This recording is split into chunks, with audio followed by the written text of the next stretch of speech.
Good morning, everybody. Here we are, week number 6, 5PL, Team 5-Pin Bowling Pro League. Welcome to the action. Myself, Daryl Bradley, alongside commentator Steve Barker, commentator and technician guru Mitch Ryu. How we doing, guys? Welcome to the show. Doing well. Good Bit of a dream team kind of coming together here, the three of us, I think. Hey, I like it because I don't have to click buttons except for the cameras. So you just press the buttons, yeah. As long as one of us don't follow the Paul Azinger route and get released, hey. I hope not. Jeez. See that? Azinger? Yeah, got let go. Anyways, that's golf talk. Let's talk bowling. Here we are.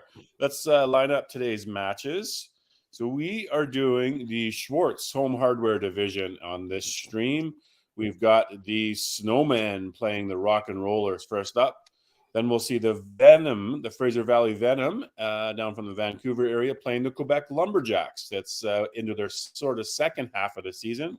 And then we'll wrap it up with the Lumberjacks playing the Snowmen. So 2 games for the Snowmen, couple games for the Lumberjacks, and we'll have some fun. Over on the other stream, if you're looking, you can find that as well on YouTube. So that's the Cargill Division. We've got the Peg City Avalanche playing Dakota Dynamite. Then the Dakota Dynamite playing the Misfits, playing out of Bonnie Doon. And then the Dynamite playing another match against the Pinsanity, who we saw last week for a couple of matches. So busy on the Winnipeg area of matches today, guys. What are you most looking forward to, Steve, today? Well, big sports day overall in Winnipeg, I guess. But very interesting day coming up again. Rock and Rollers in for 1 game today. They started the season 0-2, but then 3 big wins last week. So they're on the plus side of the ledger. The Snowmen 0-3 to start the season. They've got 2 games today. The Venom, the revamped team out of Fraser Valley, they've had a great start to the year, 2-0. And then the Lumberjacks already playing 6 games. They're 4-2, so 2 big games today to try and get back to 500 for them. Yeah, everybody's fighting for that spots in the standings. And Mitch, how about yourself? What do you see that's the keys to today's matches out there? Yeah, I mean, obviously, like Steve just reiterated the kind of the standings of everything there. But really big day for the Snowmen. Pick up their chops and get to it. And Lumberjack, if I remember correctly, coming off a win on their last one. So it was a little bit ago, but at least they're coming off hot. So ready to get to it today. Both teams with 2 games. So nice. Well, let's bring in the managers for the first match. We will pull up the standings, so we'll have lots of time to pull those up over the course of the day and look at those. But let's pull in our managers. I know teams are eager and ready to get going. So we'll bring in Shane Chafe and Amanda Devaney from the Snowmen. How are we doing, crew? First off, Shane, question for you. I know that we've all seen out there that the Newfoundland ladies are playing out there. So today you've got a new member of your team, a lady that's going to fill in a spot there. So tell us a little bit about that. Yeah, this weekend is our Provincial Women's Open roll-off. So, of course, Courtney and Katie, our two team members, are bowling. So we needed to get an emergency spare to fill the one female in our roster, and we got Jen Young going to fill in today. So we're happy to have Jen on the team for a week, and good luck to Courtney and Katie in their roll-offs. Yeah, and Shane, obviously huge week last week for you guys. Yeah. Last week, that last one kind of worked out for between you and Brad Pickett. Did you happen to mention to Brad Glenn that you guys went 3-0 without him? Yeah, and he's on the bench today where probably he belongs. No, I mean last week was a season saver for us. We go 1-2 last week, and we're probably in a whole lot of trouble. So it put us back in the pack, and we're hoping to continue to build on that this week. That sounds good. I know you and Brad Glenn always have a good, entertaining banter back and forth. So, and Amanda, you guys, rough start for you. You contribute that to just the team being kind of new and getting together, or just coming flat and looking for a different outcome today? Bit of both. Obviously it was our first time like as a team in that environment. Like we had some veterans that have been here with us from last season, but it's a whole different animal out there when you're on the lane going against someone across the country, right? No pace of play, no like the vibes. They're all a little mixed up there. So we had really close matches for all three of our matches last week. So we look forward to some competitive close matches again this week. Hopefully some in our favor this week. And it obviously we can see, and we talked about the Peg City Avalanche that are playing as well. I know you guys are playing in close conjunction to each other there at St. James, so that creates a bit of energy and friendliness around there. You're in different divisions, but kind of support of each other. Do you feel like that'll be a little bit of a difference today too? For sure. When the original Snowman team made the decision to like accept the second team, it was never like you guys go over there, you go there. It was a big team thing, community-based thing that we wanted to do. So we use them as support, we use them as fuel, and we work together. Nice. Well, good stuff. Let's get to lineups. I know everybody's eager to get going. The other stream's going, so let's get it rock and rolling, if you will. Let's start with your lineup there, Shane. Yeah, we're going with Brandon Tibbs, lead off, Jen Young, second, Mitchell Williams, third, Brandon Smith, and then myself. Brad Glenn is on the bench, and he's our only sub. Okay, thank you. And Amanda, how about for the Snowman? Your starting Snowman for the St. James Snowman are Jesse Lead in leadoff, followed by Brendan Manziel with Kyle Young in third, followed by Jen Devaney, and anchoring by Trevor Cook with Matt Rodage and Karen Armstrong on my bench. Right on. Good stuff. We'll let you do your thing. Go do a quick cheer, and we're ready to get Awesome. the game rolling. So good luck to you. Good luck to y'all over there in Newfoundland. Good luck, guys. Right on, All gang. right. All right. Got that there. Let's go like that. And let's do a quick little roster report here. Do you want to do this one, Steve? Sure. The Rock and Rollers are Shane Chafe, Brandon Tibbs, Brad Glenn, Brandon Smith, Mitchell Williams, Courtney Lucas, and Katie Wells, both playing their open roll-offs today. So they have Jen Young as an emergency spare. Player manager is Shane Chafe, and they play at a Plaza Bowl in St. John's, Newfoundland, and Labrador. Right on. Mitch, you want to have a go, bud? All right, I'll talk. All right, and the Snowmen with Trevor Cook, Brandon Mansell, Tyson Nelson, Matthew Rodich, Kyle Young, Jennifer Devaney, Karen Armstrong, and Jesse Lady with Amanda Devaney as their manager, bowling at a St. James Lanes, not too far away from the Avalanche. Just a couple lanes over. Yeah, I think they're bowling. The Snowmen are bowling on 12, and Peg City's bowling on 15. So, like you said, you could probably cut it and see the other stream if you wanted to. But cool for them to be in that environment. You're only a couple lanes away. The Bombers last weekend when we played, we had the average pros playing on lane 1, and we were there on lane 15 as normal. And it's just a different vibe. Like when there's nobody in the center, you really have to create your own energy. But at least if there's somebody else down there, they're cheering and they're doing their thing. It's just a little bit of an added bonus to have somebody else in the center. Yeah, we found that even playing beside, if there's been a YBC tournament or something going on, at least there's general bowling energy rather than a couple hundred kids running around acting crazy.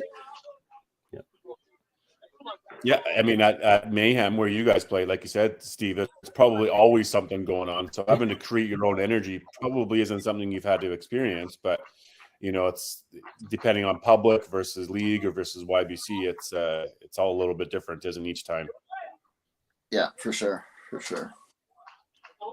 Yeah, I was going to say, Mayhem's got a busy center at Nebs there, so always something going on. Maybe not the type of thing you want. I know we've had birthday parties and whatnot going on in the side, but energy is energy. So we the Bombers last weekend, we played at 9 a.m. and 11 a.m. Our time. 9 a.m. Of course, it was just the average pros in there, but by 11 o'clock, the public had started to come in. So you start to get, whether it's a pre-bowl or it's a birthday party or just a family coming in, they start to look over and see what's going on over there. And you of course, we're all there in our jerseys, and you got camera setups, and it creates a cool little atmosphere in there when people are in there and you're cheering and you're giving a little bit of a rah each time, and what is happening? It's fun. Yeah, and we're usually mid-afternoon our time when we're playing, and Jeff puts the YouTube feed up on the pair beside us, so you kind of people get a glimpse of us in the cameras, but they also, that's what they're doing. Yeah, they're looking and seeing that they're playing a team from Newfoundland or from BC or from Alberta, and it garners interest. It's pretty cool to see. Well, if you blinked, you would have missed the Rock and Rollers' first frame there. Off to a magical start. 4 strikes and a spare. Couldn't really ask for too much better, could you? No.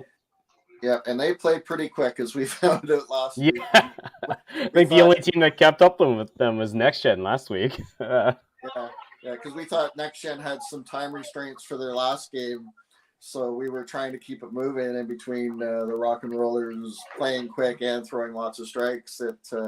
We ended up we picked up the time in a hurry. Not a bad little pickup there for the Rock and Rollers with the like I mentioned, a couple of ladies away, and you've got Jen Young in there. We had mentioned earlier, Steve. Wonder when we're going to see a Jay Young in the mix there on the Rock and Rollers with Jen and Jeff Young moving out to Newfoundland, but not surprised. Heck of a pickup, and Jen's a pretty good bowler herself, isn't she? Yeah, and with there we go. Speaking of the other JY. Right on cue, attaboy. Yeah. Yeah, and with their open roll-off, and I think I'd have to check the standing. I know after yesterday, their girls were 2nd and 4th heading into today for their open roll-off, because all the women in their province play one roll-off, and then the men have their zone roll-offs after to make up the rest of the teams. I believe that's how it works. But Jen, lots of national experience. She won our provincial open here in Ontario a couple of years ago, and actually played nationals in Newfoundland. So between Masters Open, lots of experience for Jen, and she should fit in seamlessly. Yeah, they seem to have. They got lots of friends out there already, and it's a good fit for sure. Yeah, so the ladies play just and qualify for the ladies team there in Newfoundland. And then after the ladies team is qualified, if you didn't make the team, you can go back into your individual center and now qualify as a mixed team for your zone roll-off.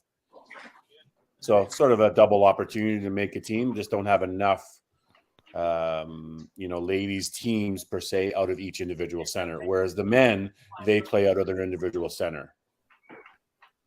Yeah, and they have 5 zones just in St. John's. It's truly one of the hotbeds in Canada. With the level of talent they have in just that small area.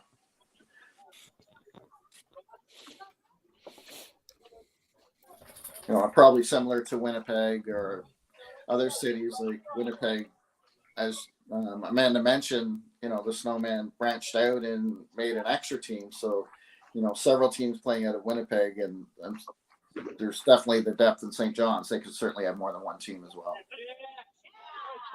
Yeah, and that was the conversation with Snowmen, on because we know that Winnipeg is growing in their number of people playing and competitively playing. That we saw that as an opportunity to expand again, but it was imperative that they weren't in the same division to start with, and that so they could build that culture, build that group sort of thing. You look at Sherwood Bowl again; they've got 3 teams out of the center, and we're a couple of us sure Dream Crushers or Bombers in the same division, but the average pros are not. But just for Snowmen and St. James and the YBC program, there's a stepping stone for a lot of these young players to come up, and that's what it is there in Winnipeg. Is a lot of the younger players. Want to have an avenue for them to be able to play. So it's a good environment. And there's players there that aren't even on these teams that could certainly, make the mix. Yeah. Oh, absolutely. Absolutely. I know we're the only team in Ontario now, especially Southern Ontario, there's no shortage of people who are, if you ever have an opening.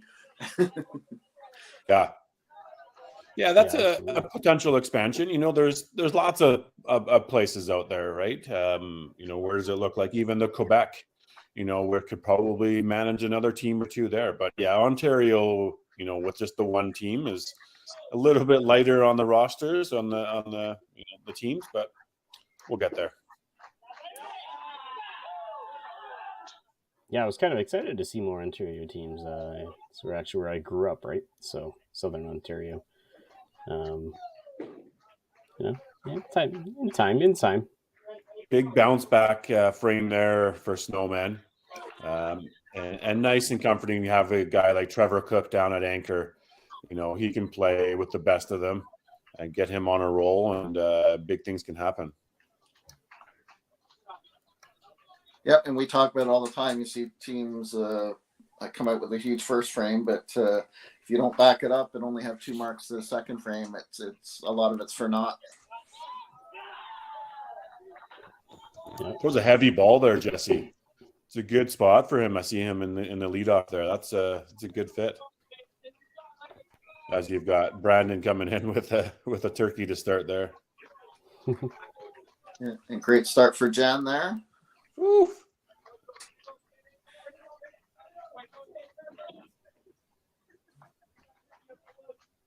And as Shane mentioned, with all their women playing, seemingly just about all of their competitive women playing the open roll-off. Fortunate to have a new to Newfoundlander available.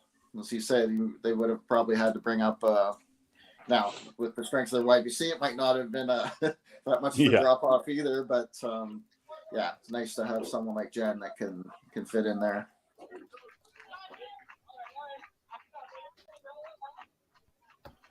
Yeah, bounce back for Brandon Smith. Rock and rollers not wasting any time.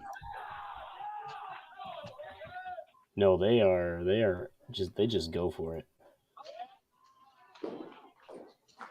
And I mean, who can blame them? Yeah, wow. Coach buys a drink there, doesn't he? Yeah. Newfoundland, they're allowed to drink, aren't they? Yeah. And we talked about Kyle Young before we started here. Sitting in that 3-hole. Not that any spot is a little bit less, but generally speaking, sometimes 3 is a little bit less. But he had some success there last time when they played. 262 average, couple of wins. But we know that Kyle Young is a dynamite player. And yeah, I was a little curious to see if they would move him. Obviously, if he's comfortable there, or if it ain't broke, don't fix it. Yeah. But and again, the league is so deep. Oftentimes. Yeah, well, you see in the other guys throw. That's not a bad spot. When I say he's a dynamite player, I should say he's a snowman player.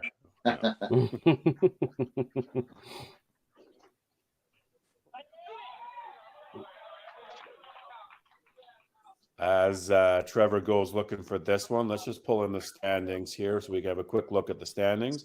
So over on the right-hand side is the division that we're looking at here today. So the Rock and Rollers sitting on top right now with 22.5 points. They've played 5 games. So the other column to sort of look at is the percentage of points won. So they're 0.563. Working your way down. We do have the Venom kind of playing today. We have the Lumberjacks playing today. You see that they've played 6 games, sitting at 19 points. And down a little bit lower is Snowmen, played 3 games and only at 5 points. So opportunity for a few of these teams to, Snowmen specifically, Lumberjacks to continue to work their way up. And the Rock and Rollers to stay up at the top and can make a little bit of space for themselves. Yep, and at times we've wondered if the schedule having 1 game on a day or even 3 games on a day is an advantage or a disadvantage. Right there, the Snowmen had a 3-game day and went 0-3, and last week the Rock and Rollers had a 3-game day and went 3-0. So again,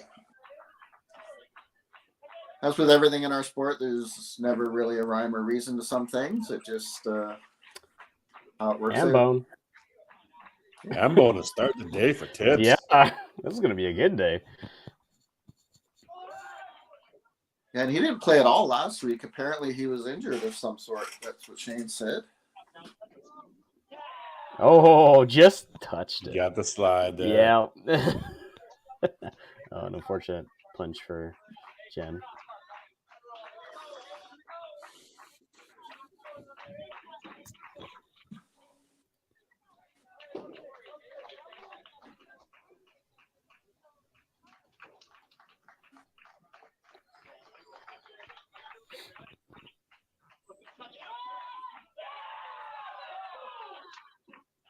That's I think it's pretty loud there at St. James right now. Yeah. I know we could hear the cheering during the interview from the Avalanche team there. Got started a little bit quicker. Both teams. Yep. And probably a little more urgency in their game too, right? With the start they had, they want to really come out firing today with 2 games today. Yeah. Beautiful ball by Kyle. Yeah, the league is before you know it, like we're at the Lumberjacks. Your season's halfway done. Yep. Or some of these teams that have played 5 games. We're in week 6, but if your schedule had you playing 3 times in the first 6 weeks, your season's half done. And boy, you don't want to let it slip away too fast, do you? Because then all of a sudden you're playing massive catch up, and it's tough when you only got an 11 game round robin to play catch up halfway through. Yeah. Yeah, and as we've seen with the standings both years, every point matters. And a lot of times the way the schedule's put together is to facilitate those teams, right?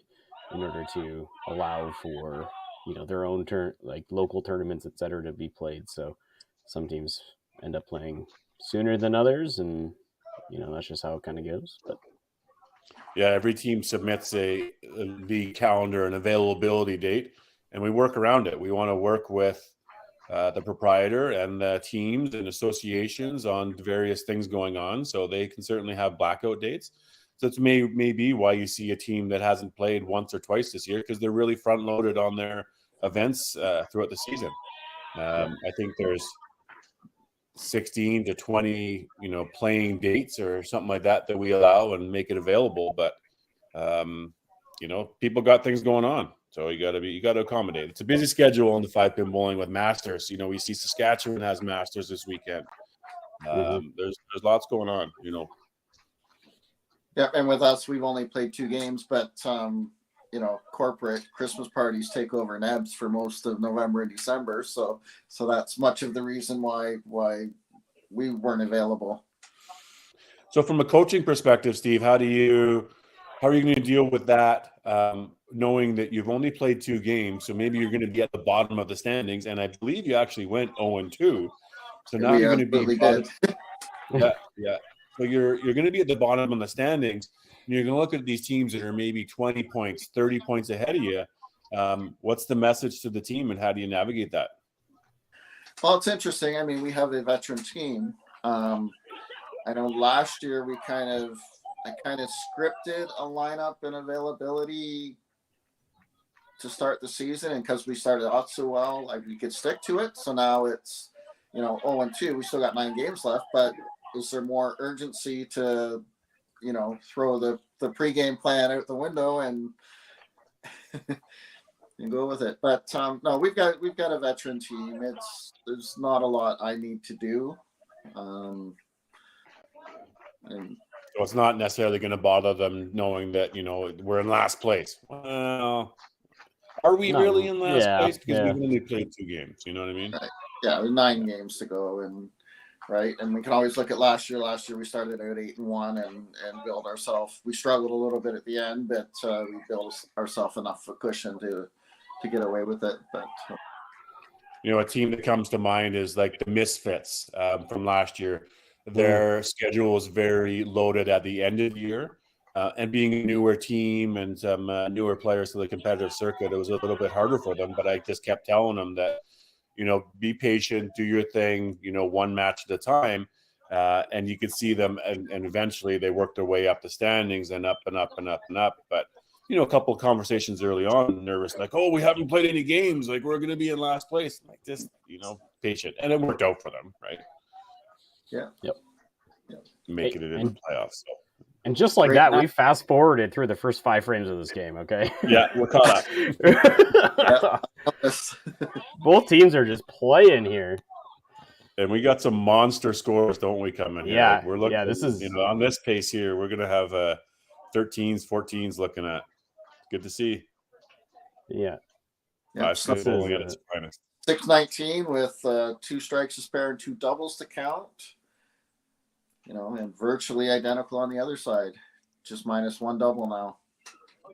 Mm-hmm. Whatever they were slow in frame 1 have certainly made up for lost time and coming on with some heat. It's going to be a good second half. Well, even just at a quick glance, we've had 2 opens in the last 4, so 20 frames for Snowmen. One of those being a head pin. Before we do our commercials, I'm just going to run this little match clip. Forgot to do that at the beginning.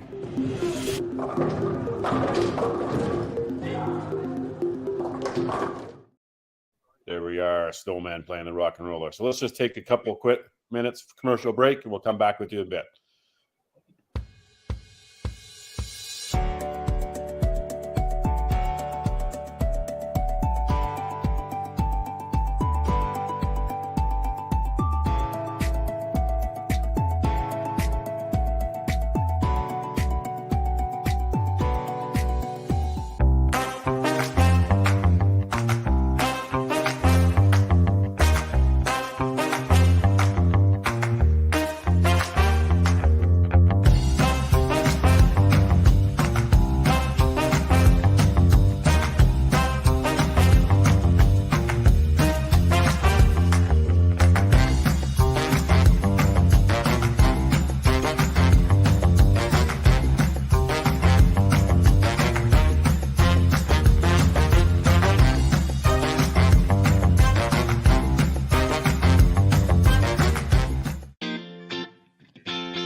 Cargill is proud to be supporting a truly Canadian sport like 5-pin bowling. We look forward to watching some great competition from many competitors and bowling centres across our country. With hundreds of locations across Canada, Cargill is committed to helping the Canadian farmer thrive. Whether it is selling commodities, getting agronomic advice, fertilizer needs, crop protection, and marketing expertise, Cargill is here to help. So please enjoy this bowling. Thank you.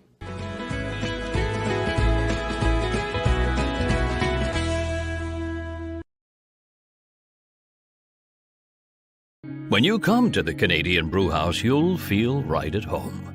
We work hard to make our house your house. With an affordable menu of appetizers, entrees, desserts, beverages, and killer deals on daily specials. At our house, you never miss a play.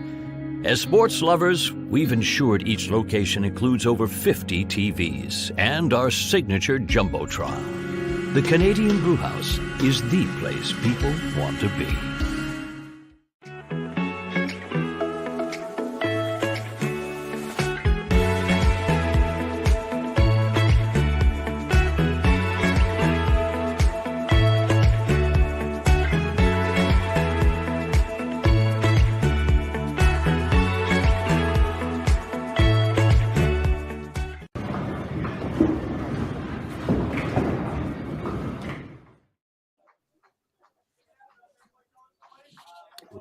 Back in action. We lost a little. Looks like they lost the signal on their monitor. There we go. We're good. Yep. Just joking. I've actually noticed the bottom half of like a word, like if they throw a double, it's actually cut off on their screen. So, it's not me, it's them. Now, a hot start here for both teams. Yeah, sometimes teams are looking for the break. In this case, neither team wanted the break, I don't think. Yeah.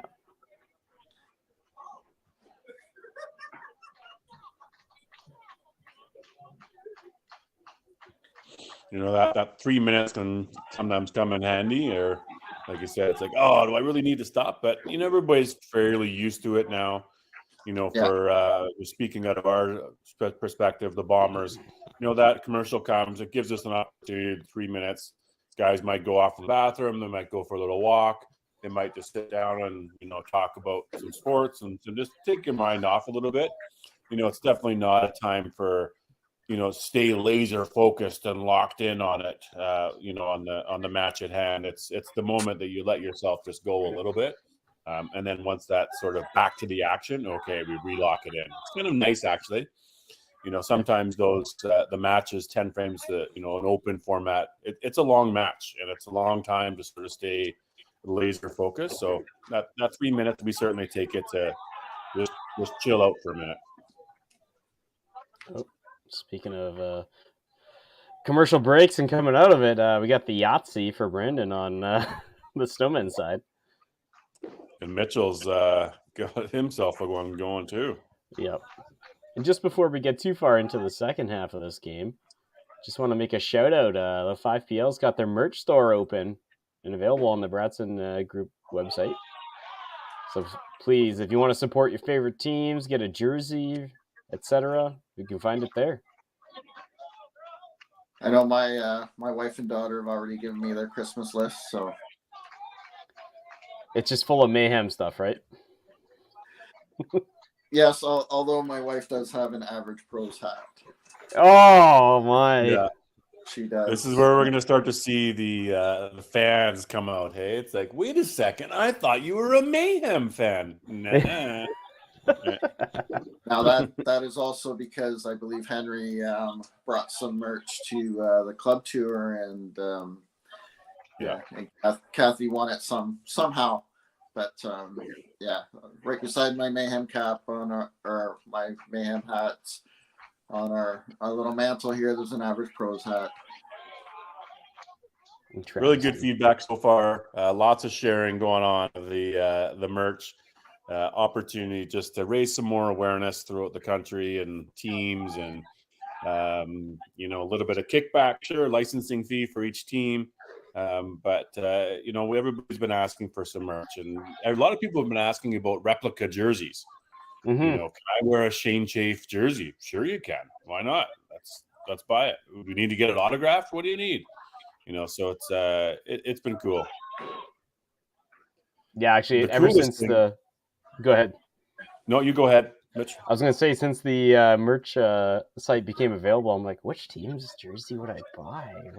I get to see so many play, and I'm just, part of the environment in general, and maybe I'm a little bit skewed because I get to see mostly one division play more than the other personally, but I don't know. Like, especially, I've got some new favorites with the Caribou coming in and just, lighting it up in their first week, and You do have Southern Ontario roots there, Mitch.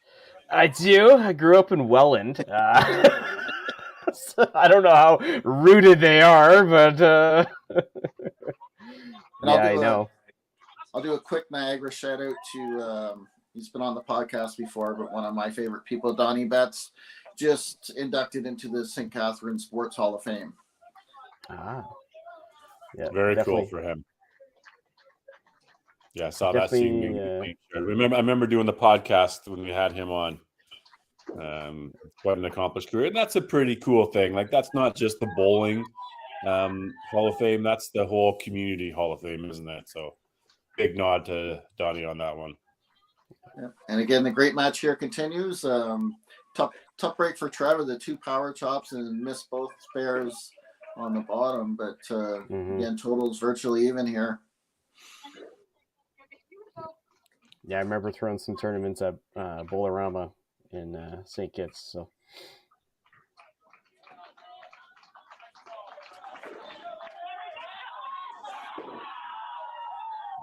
oh, he's got fired, doesn't he? Coming off six pack. Yep. Needed to switch over to DV with the like an alley cat or something, getting opened up over there.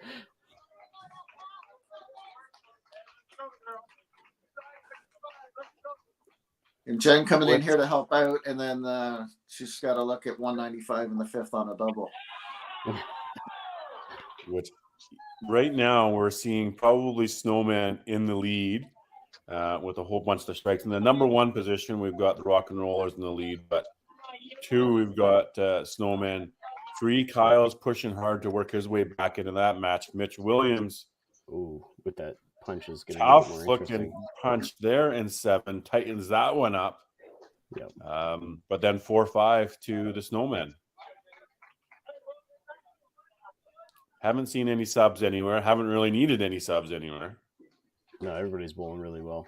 So Yep. You wonder if another miss here by Shane, whether we'll see Brad. But again, Shane last week was awesome on the bottom for them. I was gonna say, that would be a sub though, having Brad go in for Shane. Just with the, and we're merely just speculating here. So just with the recent events outside of the 5PL. But Shane was rock solid for them last week. So so a couple of punches there in a row, and maybe just from a momentum thing. Maybe what do you think there, Steve, from a coaching perspective? Is that something you'd be looking at? Possibly. And again, even though you're watching on the opposite screens, not quite as. There we go, guys. There we go. Look at this. Yeah. Brad coming in for Brandon. Okay, so Brad's coming in for Brandon there in the 4-hole. Yep.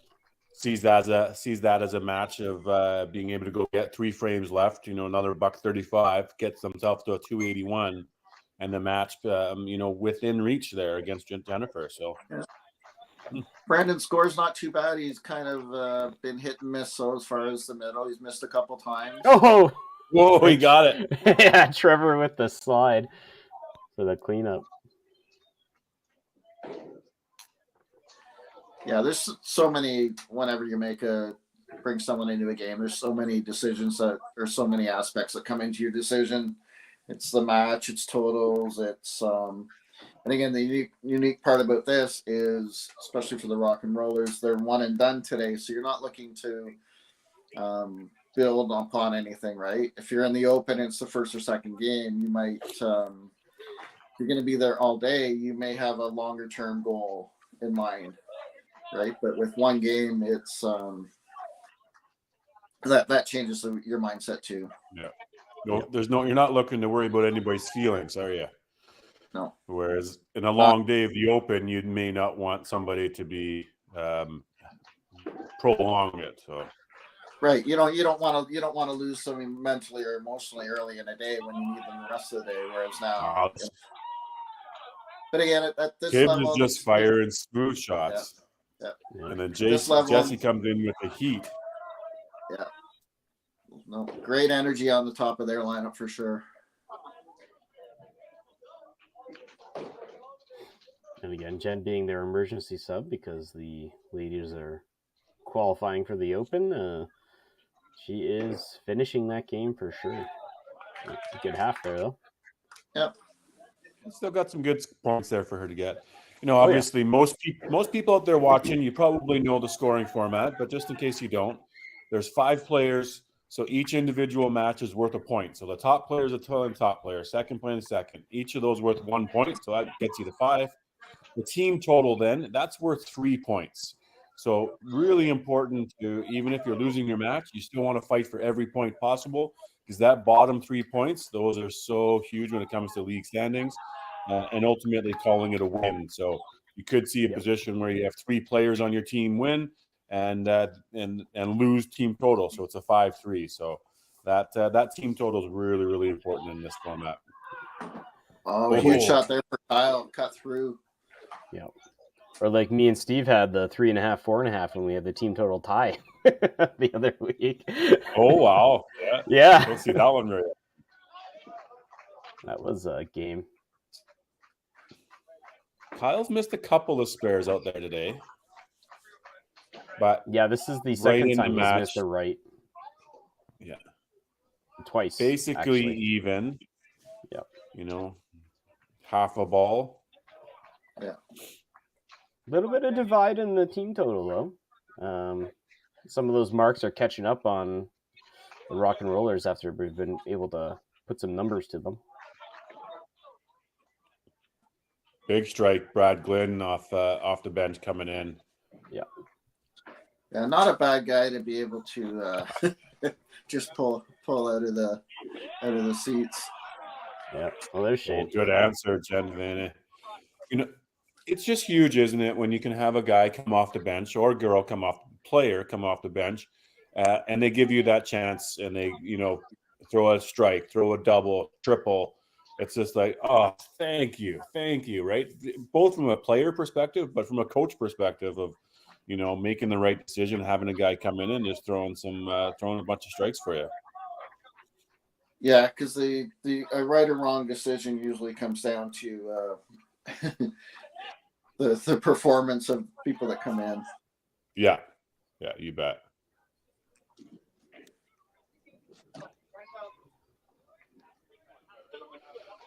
So one double and one strike and a spare there for the Snowmen working in, where you got one double, two strikes and a spare. So as we come into the finishing frames here, you want to just keep yourself ahead in the mix.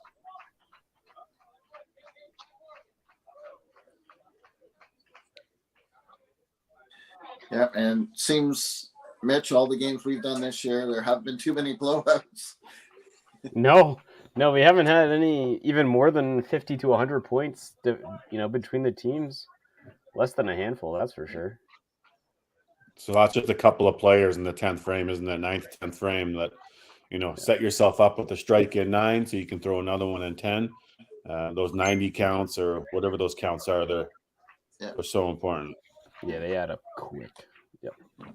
Pivotal shots here for the lead, both on doubles. Ooh.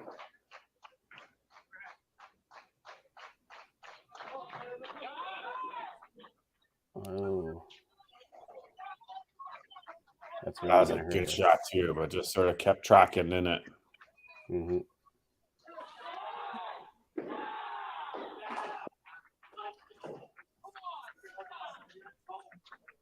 Opening up on both sides here in the top. Just a little bit excited, probably. Both of them like, let's keep this going. Both of them on the doubles as well. Yeah, Brandon looked a touch quick on the first shot, and then I think the second one was just with the big lead in the match. Even though you want to catch up totals, just probably a little too careful, making sure he didn't go through the hole. Yep. So that'll be a point for sure for the Rock and Rollers in the number 1 hole.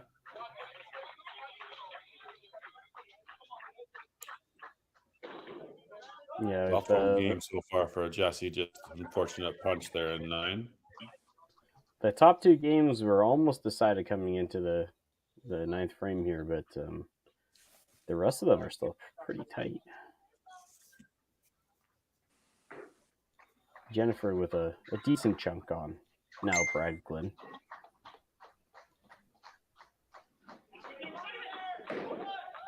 Ooh. Good count for Brandon. We got a slight delay on Rock and Roller side. The band came off the headband. Actually, you can kind of see it in the in the video there. It may have came loose on Shane's last strike. And there's no rule here that the Snowmen have to wait. That's just sort of the unfortunate circumstances that happen, that Snowmen are welcome to continue to move forward. I mean, we're only in the 9th frame, not in the 10th yet, but still, there's no official 10th frame rule where they have to go ball for ball or wait each side. So, Yep. So the question here, if you're the Snowman, you might have now this shouldn't take too long. There's nothing wrong with the band. It's just loose. You just have to pop back on. So, but the question is now, is whether to wait,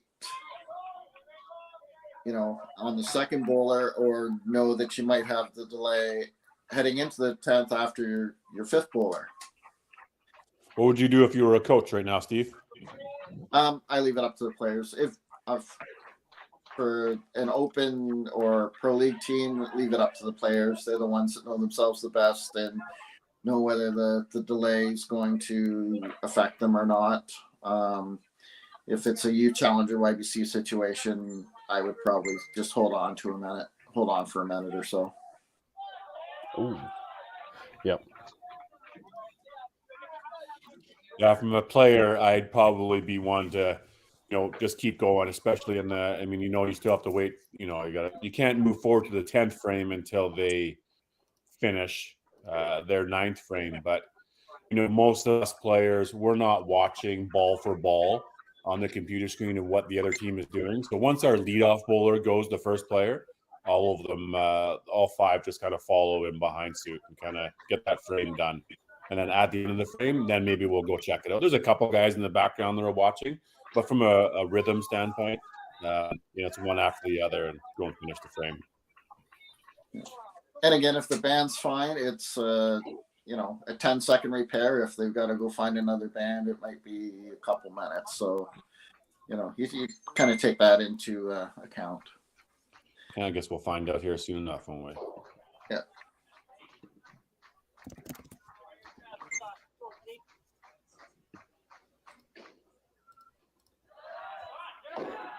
A great looking shot for Trevor there. A bounce back. Almost for them, it's kind of like a commercial break here. Yeah. So that's the other thing to think about is, do we have a long break now? But you have a break now or a break after. But same thing for the rollers. They've got a break now to get it fixed up. So. And we were talking about the commercial break last week with the rock and rollers. We could hear Shane saying foundation frame in the 4th frame. Right, that's usually a term you usually associate with the 9th frame, but they look at it as a frame to build into the frame before the break. It's just kind of interesting to hear that. I like it. So it changes things because now there's different importance to different frames. We always talk about 8, 9, 10. Now we're talking 4, 5, but you're also talking about number 1 being a good start. But then you're also on the flip side, number 6 being a good start off of the break. It's like, and then you want to get off to a hot start. So you really want to throw a triple to start. So there's 1, 2, 3. So tell me a frame that I can take off. Yeah.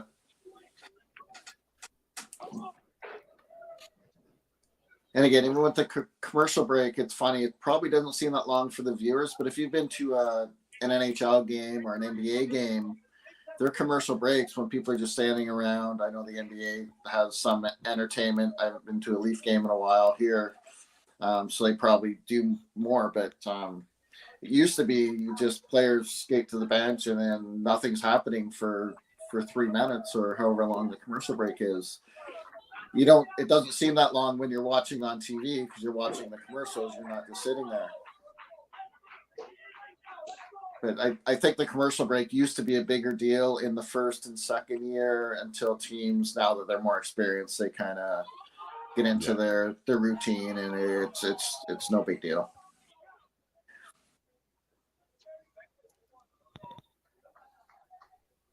It's almost like a bit of a race to 5. Let's have a good first half, and then you can break it up into a couple different segments.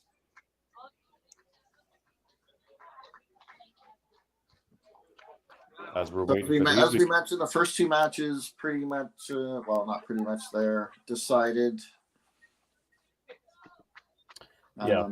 Lots can still happen in the, big shot here for Mitch coming up in his frame to hold his lead with Kyle throwing his strike. Jennifer's open in 9 now. Brad in for Brandon has a chance to get right back into that, and Shane basically has a chance to take the lead in his match here. So huge they're shot. They're borrowing a band from the lane on the other side there. Yeah. And you look at, like you said, a double coming in there. for Brad Glenn, he gets himself up there. If he keeps striking out, is 236 there in 9, which is ahead of Trevor. So I'll have to do some score corrections there as the sensor picked up. Get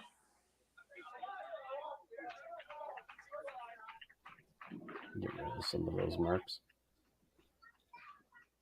Fortunately, bowling doesn't work that way, does it? Yeah. Well, I don't know. Shane threw a gutter according to the. Yeah. Well, I don't think Jen wants the 15 count on her spare. Yeah. And then the Snowmen scoreboard there is gone to sleep. I'm sure once they start bowling again, it'll Screensaver mode. Yeah.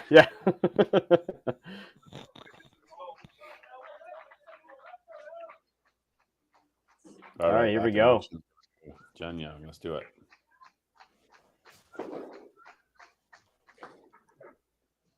Ten count.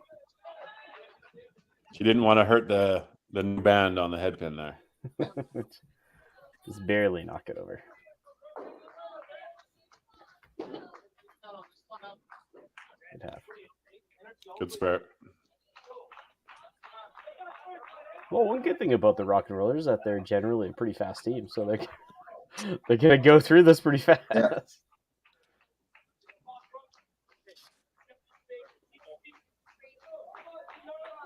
And again, I'm pretty sure Jen might have felt some pressure coming in to as an emergency spare, but they would have told her, look, without you, we're really in desperation mode. You're doing us a favor. Just kind of do what you can.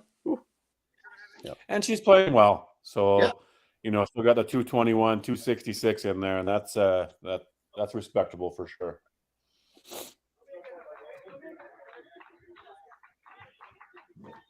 Maybe we'll get her on for an interview afterwards and see how she felt about it.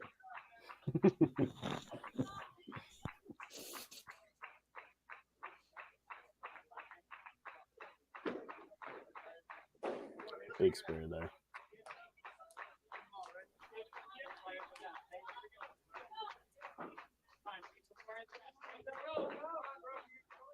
So we had Kyle Young who threw the strike in his frame. And so that match is still going to be pretty tight there.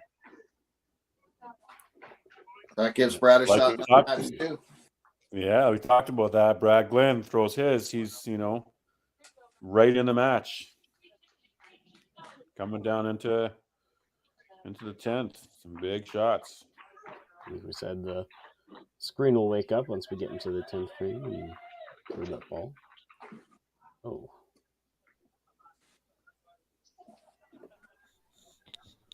That's a tough one, too, especially when you could have potentially had the load up of 2 doubles in 8-9 for your 4-5 spot. Now you've got an open in the anchor hole coming into 10. Yeah, and Trevor had 3 opens in a row and came back with a strike. Shane looked at that as a chance to catch right back up through 2 good frames, and then the plug there for him.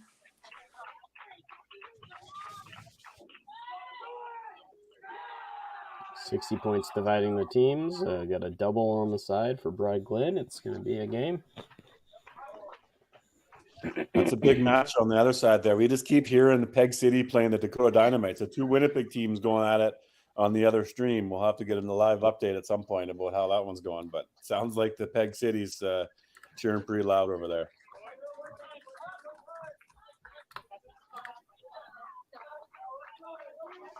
Another big one there for Tibbs just to continue to pile on his lead. And inches themselves back into the game. That double there for Brad Glenn, I'm looking at as the only double on the board for either side as a potential big point gainer. Yeah. Plus now a double, and he can steal that match too. Oh, but Jesse knows that spare was big because every extra. Now we're talking team total points here. You just keep yourself ahead by that much. That doesn't give a chance to their team coming back in, and the other team, of course, is just looking. Just give me the chance. A solid 313 there for Brandon Tibbs. And again, the strength of the league. Brandon didn't play last week. They won all 3 games. He comes back this week and shoots 300. Yep. Jen with the strike and Yeah, and there we are with a mid. There we are with a mid 2 for Jen Young. Yep. Good debut.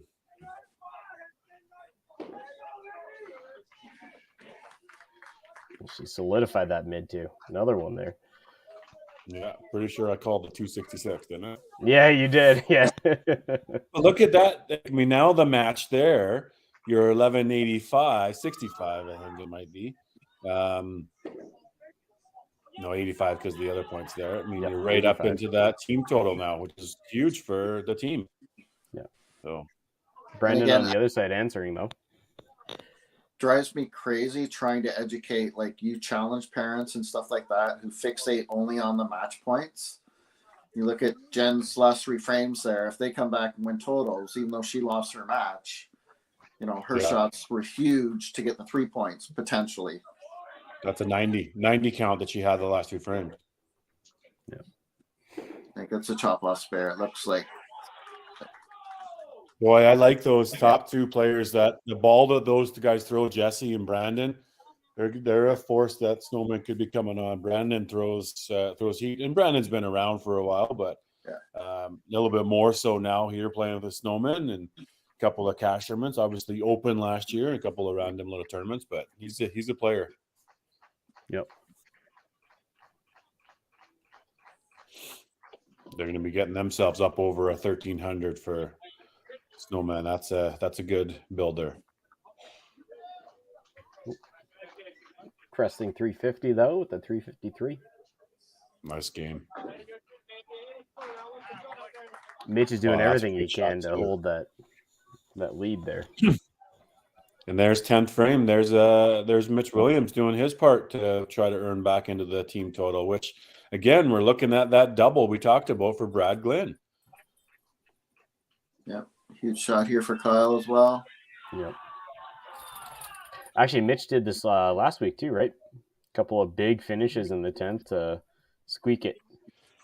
Yeah, so he's 275 now, max 290, whereas Kyle's got a max 297. So yeah, Kyle in control, but Mitch certainly puts the pressure on here to have to throw another couple.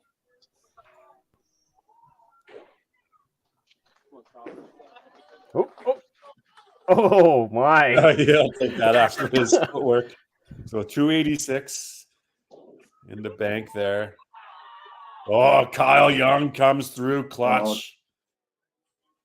And the count on the aces could come back huge too. So even if he carries the one corner, Kyle would need a count with this ball.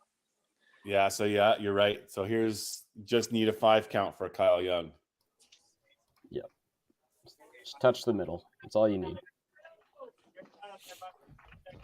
I'm not going to say it what he doesn't need to do. Yeah, Just we're all don't- thinking it. Just don't. Yeah. Just don't carry it. Yeah.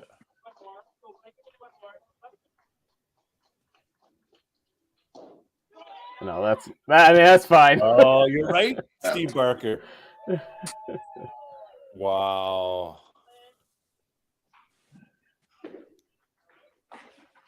Oh, Brad. Ooh.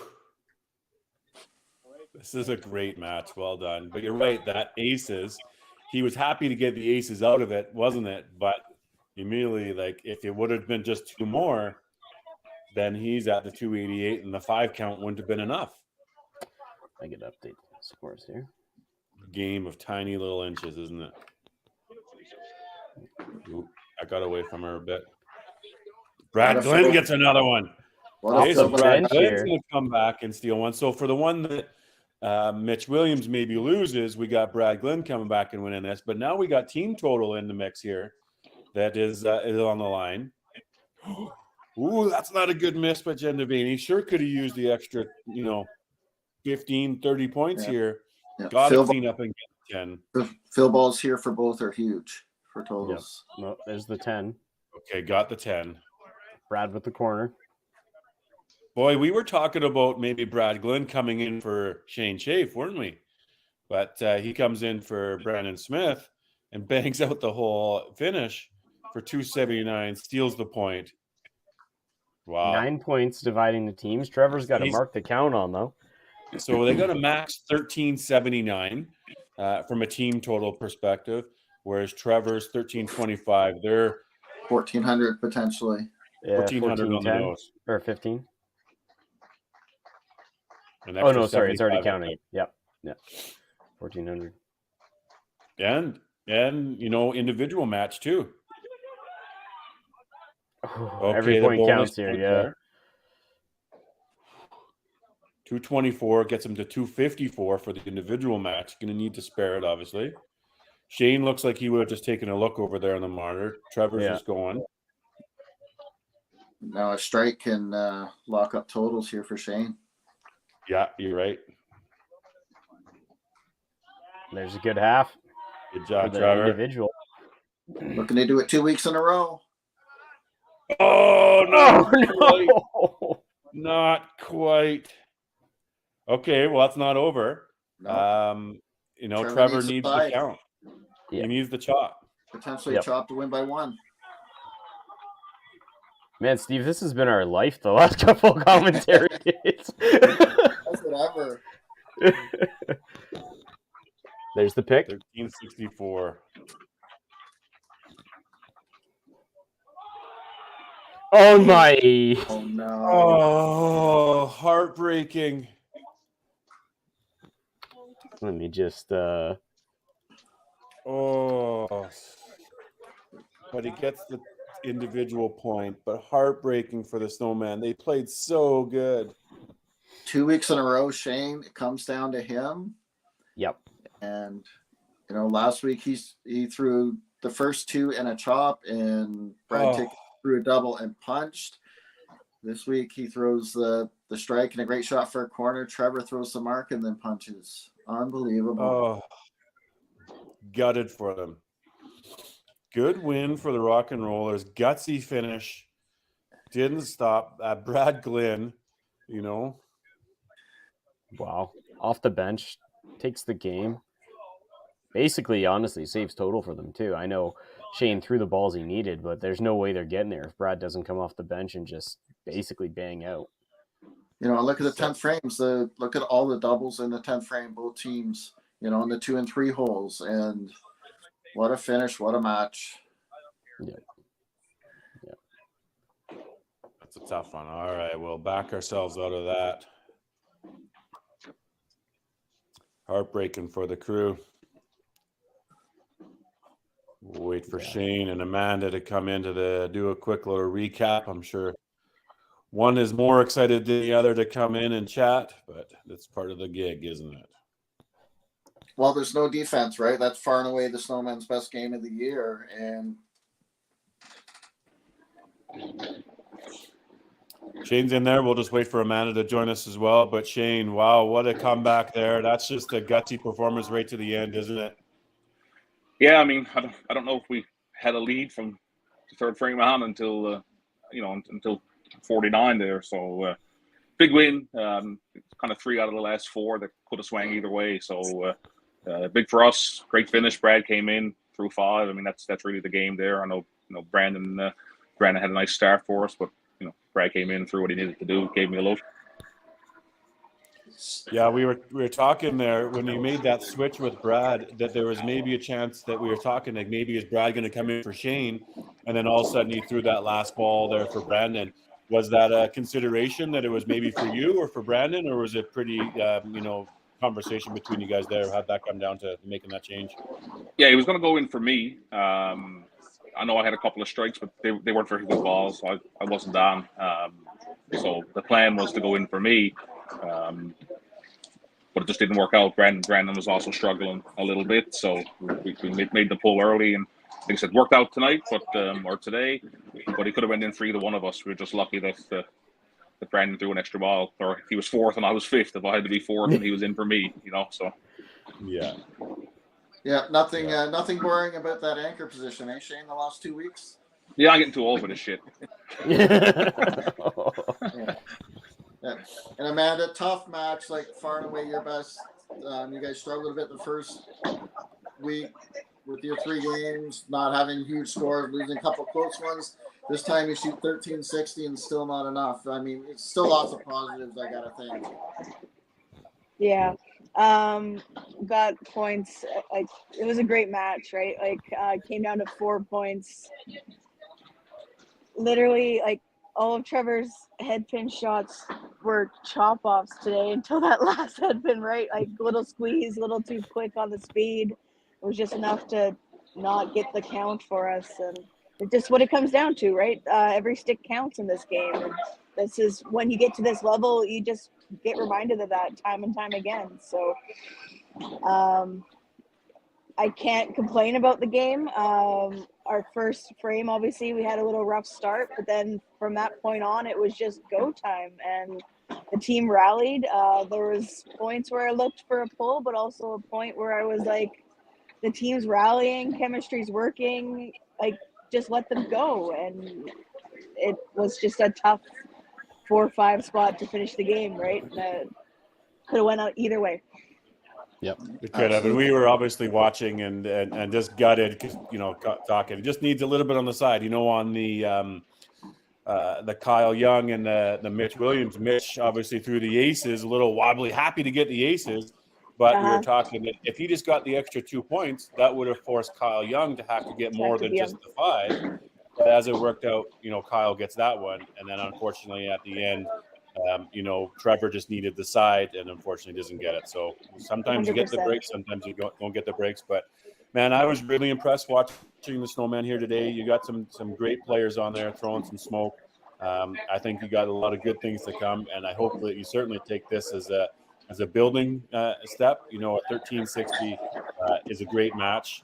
And some good things to come, and we look forward to watching you for sure in the future. 100%. We're a great team. Like, we all know that, and even when this game finished, like, everyone wanted to blame themselves, which was a good sign. Like, there was no one pointing fingers.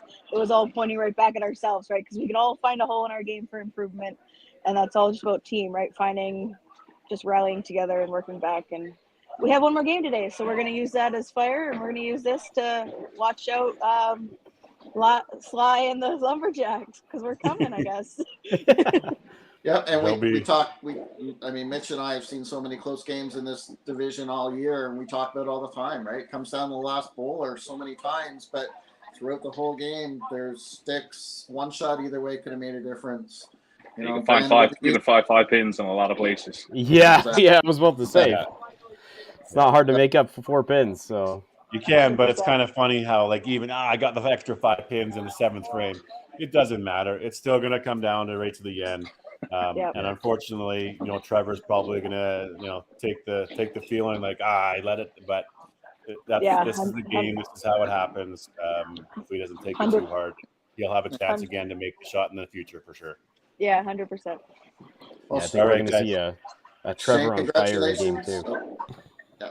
Shane, congratulations. Obviously, the last 4 games have turned your season around. And Amanda, you guys, you know, you've got something to build on for your game that'll come up in an hour or so. Yep. Look forward to it. Excited to be here. It's a big, like we said earlier, it's a big day for Manitoba. Unfortunately for Avalanche, it also didn't go in their favor. But spoiler alert. Spoiler. Oh, sorry. I always give the spoilers. I'm the spoiler. No, it's all good. It was loud. Yeah. Across the road at Polo Park, we have our senior bowlers from the province competing in their single provincial championships. And then we got the Bombers later. It's just a big competitive day for Manitoba. So we're all just riled up and excited to be a part of it. So we're ready for game 2. Not your Bombers, DB, settle down. Yeah. We're playing. I need to get ready. All right, we'll wrap this one up. We'll throw the commercial in. We'll come back and we'll start with game number 2. Thanks to you both. Yeah, good game thanks, out guys. there, Newfies. Yeah, See you later. Good game, guys. All right. Hey, Jen Young, did you want to do an interview, Jen Young? We want to know if you want to talk. No. They're gone. See you guys later. No, See you guys.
Cargill is proud to be supporting a truly Canadian sport like 5-pin bowling.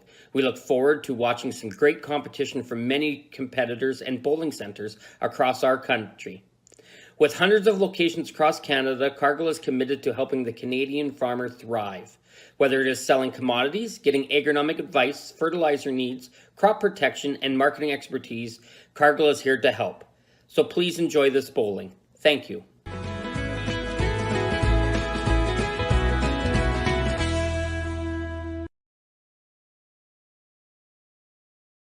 When you come to the Canadian Brewhouse, you'll feel right at home. We work hard to make our house your house. With an affordable menu of appetizers, entrees, desserts, beverages, and killer deals on daily specials. At our house, you never miss a play. As sports lovers, we've ensured each location includes over 50 TVs and our signature Jumbotron. The Canadian Brewhouse is the place people want to be.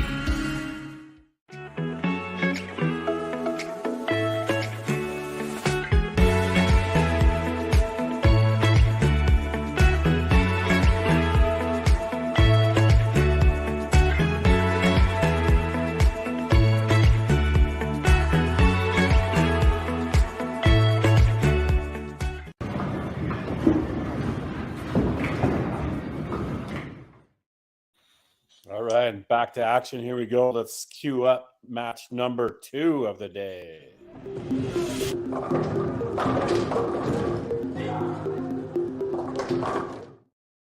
The Venom versus the Lumberjacks. Excited for this one. And before we go too far, let's bring in our commentator extraordinaire from the Lumberjacks. We're going to bring in Stefan to join us. Stefan, how you doing, sir?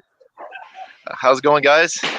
Yeah. Good, Stefan. How are you? Wow, that's pretty good. I mean, I was looking at that first game, like, really, again, another tight game like that, like to the last ball. That was unbelievable. I mean, that's when you see, like, you have to, bowl to the very end.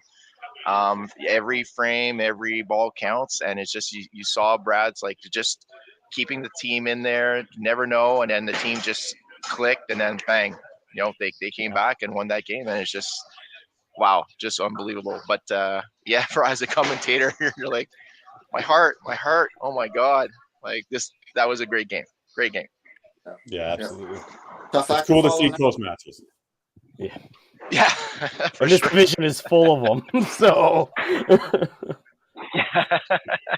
Well, let's bring in our managers for our next match because I'm sure they're eager to get things going. So we've got from the Venom, we've got Rhonda McDougall, and from the Lumberjacks, we got Jill LeBlanc. Welcome back, crew. How we doing? Jill, good to see you, man. How are things? Good. Well, had a surgery a month ago, Daryl. Things are good. I'm going through the healing process right now, so it should be fine. Glad to be back. So good to see you. And Rhonda, welcome in. Venom's playing pretty good. First couple of games this year. I can imagine it's just sort of only the one game here today, but kind of. Let's just keep the momentum, one game at a time. Just keep on things going. Is that sort of the attitude of the team, or how are they feeling? Yeah, absolutely. I mean, they've played well the first 2, and just hope to carry that through. And we looked at our schedule and saw 5 single games and went, I don't know about that, but it's been okay. It's been okay. So yeah, worked out well so far for sure. Yeah. Jill, early in the season, but every game in this league seems like a big game. You guys looking to turn it around today?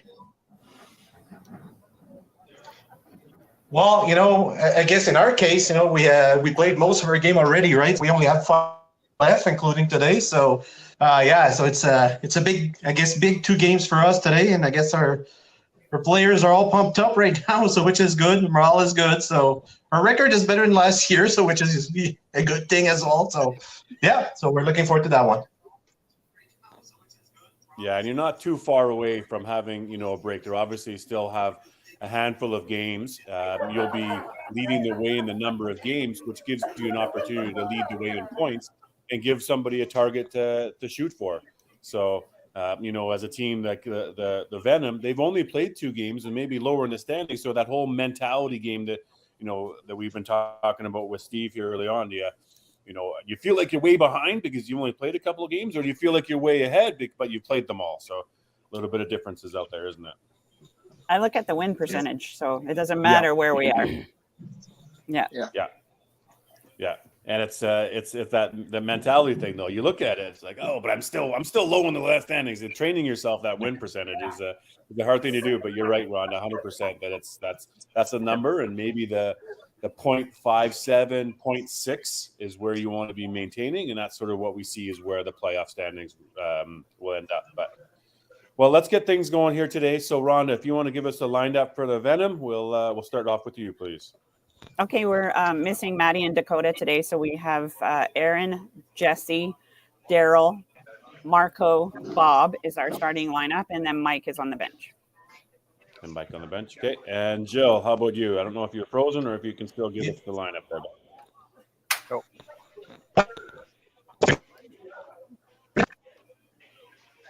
You might be breaking up a little bit. Stefan, do you happen to know the Lumberjacks lineup? Yep, sorry. Oh, no, you're good. Go. Actually, Go ahead, Jill. Yeah, it's actually Isabelle, Matt Leonard, JF Donnie, Chantal Cyr, and Max here. And on our bench, we have Kay and Sly. Right on. Good stuff, crew. Well, let's get things going, and good luck to you both. Yep. All right, Thank thanks. you. Good luck. Yeah, good luck. All right, we'll do the go there. Go there. That one in. That one in. And let's do the line or the rosters here. Stefan, you want to do our friends from the Lumberjacks? Yep. So for the Lumberjacks, we've got Sylvain Versier, Maxime Lafrenière, Matt Leonard, Fred Martin, JF Donnie, Isabelle Saunier, Chantal Cyr, Karine Villeneuve, with the manager Gilles Leblanc at Salle de Quai Donnie. Perfect. And I'll do this one for the Venom. So on the Venom, we've got the Bob Herman, Aaron King, Matthew Harms, Mike Warren, Jesse Bailey, Marco Sang, Dakota Heth, Daryl Easton, managed by Rhonda McDougall, bowling out of Dell Lanes down there, Vancouver area.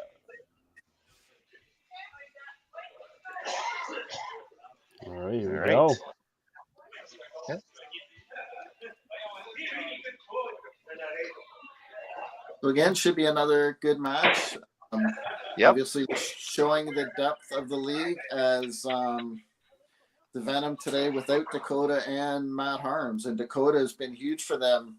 She's I think 353 and 314 she's bowled this year so far.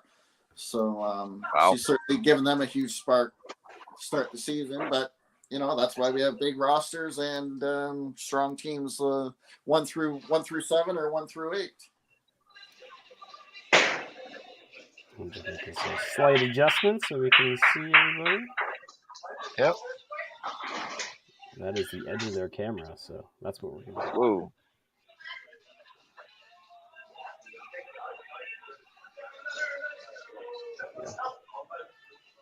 Good quick work on that there, Mitch, our technical guru. What lane are you bowling on? Usually one of the questions we ask there, bud, but that's okay, hey?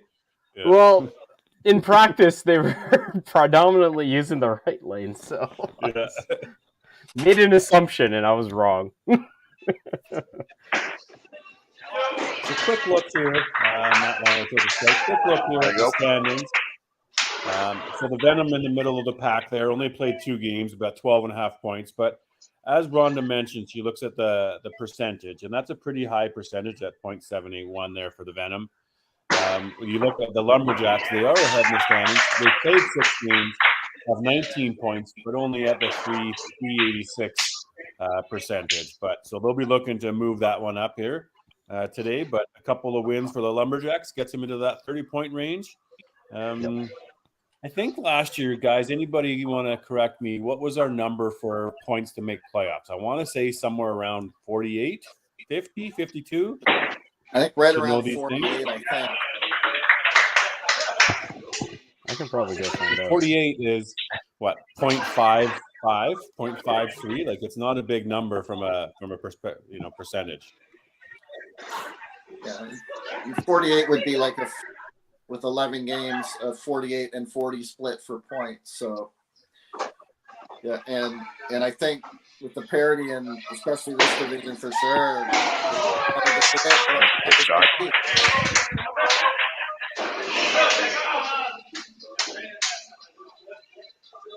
Lumberjacks getting hyped up over there, Stefan.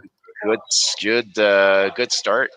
I mean, Isabel's drinking frame right off the bat. That's a good sign.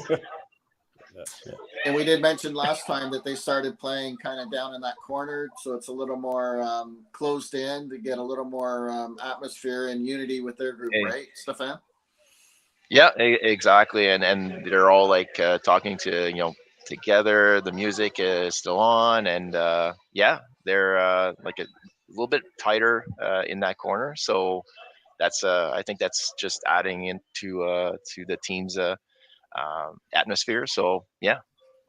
And good to see Max in the lineup. He hasn't played as much this year, so for him to be in there, that's got to be comforting for the team to know that Max is able and ready to play at 100%. And then you got a guy like Sylvain Berset that's on the bench ready to come in. It's kind of equates it to a bit like the Rock and Rollers, where you got Brad Glynn on the bench ready to come in. You got Slack Berset ready to come in. Like, you don't see that every day, but this is the pro league and anybody can play, right? So it's good. Exactly. Yeah. And I was looking at Rock and Roller sitting at 49 last season for that fourth qualifying position for the playoffs. Yeah, so top five teams can make the playoffs, don't they? Is it? Then the Snowmen were sitting at 40, or no, Next Gen had 2 games. That was the stats before the game. So yeah, 49 would have been the cutoff then. Yeah, Rock and Rollers 49. Yeah, because 5 and 4 played a wild card game. Yeah, and then we went into the playoff format from there. Yeah, I was just looking at the video. Some of the teams still had the games to play, which was specifically Next Gen. So yeah, Rock and Rollers were 5th with 49 points. So that was your cutoff. And then Venom doesn't give totals, but they're 75 through 1. Oh yeah. Let me throw a number up in there. First frame, pretty easy.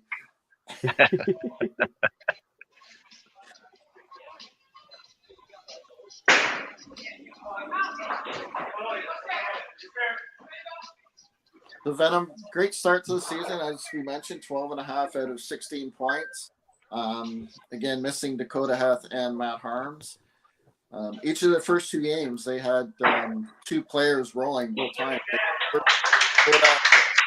And Mike Warren had about 700 between them. And then last week, Aaron King on top had 3-something, and Dakota had 300 in the second hole. So they started with, again, 650 or 660 for the first 2 bowlers. So definitely a game changer if you get 2 people rolling.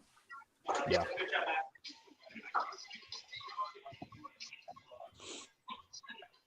Yeah, we've often talked about that with the Bombers. You get a guy that starts with a strike, or a couple of them a strike. That's really what you want. You want to keep building doubles. Our friend Greg Bigliak talks about that, right? Can you have 2 doubles going in every frame?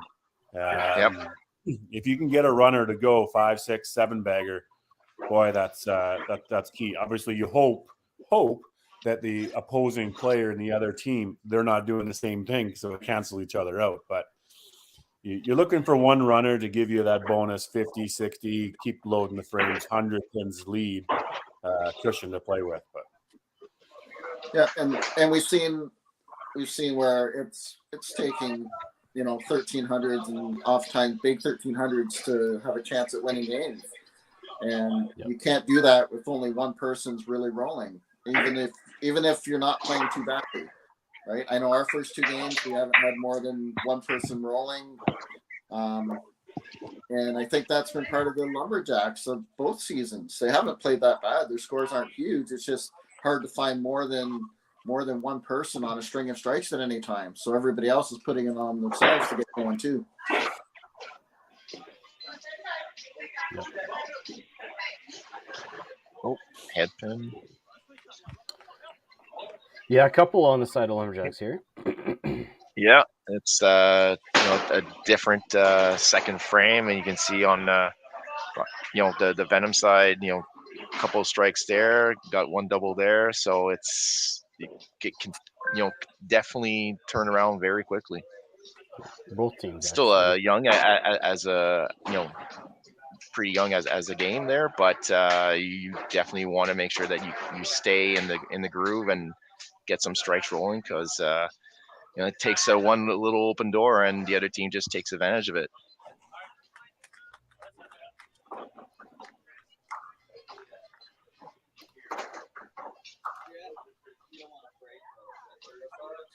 So Venom said, so they don't have Dakota and they don't have Matt Arms. Yeah. So they're rolling just with Jesse then. Because what was their sub scenario? Right. I think it's just Mike Warren. Yeah, just Mike Warren. So Jesse's gonna be rolling. Jesse's in the 2-hole, yeah. So just Mike Warren. And then Lumberjacks have Corinne and Sly on the bench and no Fred. Is that correct, Stefan? That's right. He's setting out for today. Well, I mean, if Jesse's going to be rolling, she's definitely doing it, though. Yeah. Yeah. And it's only the one game, right? Like Rhonda said. Yeah. I mean, we talked about that last game with the rollers. It's just the one and done. So you're sort of a sprint. You're not worried about anybody's, mental longevity that they need to be doing about. So this is just the one game done here for Venom. And knowing that they got a bunch of one game days, they'll have to learn how to play just singles. I know the computer kind of froze there. Did we see that right there? Yes, you did. Okay. I know that the last couple years, I know Max has had the oddball get away from him. Yep, and that definitely got away from him. Woo. So something to kind of rally around. It's great to see Max. Yeah. We'll remember that one for the highlight reel later on, I guess. Right? He might be saved by the little choppy camera there. Yeah. Probably going to say I probably hit his ankle or something like that, but nope. That was straight. Let's just say the team opened their eyes a little bit of a chuckle, but I think it'll relax the group a little bit. Yeah. He's still got a good count on his strike, and he's still ahead in his match. Yeah. So. Yeah.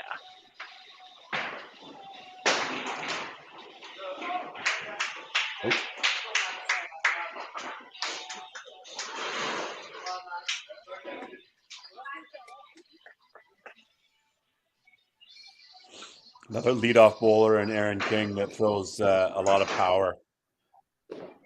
Yeah. Oh no. Yep.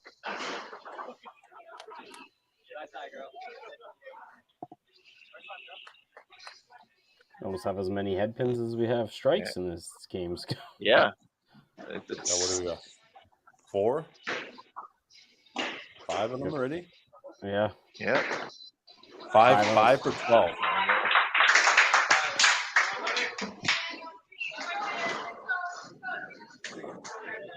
There's the bingo 9.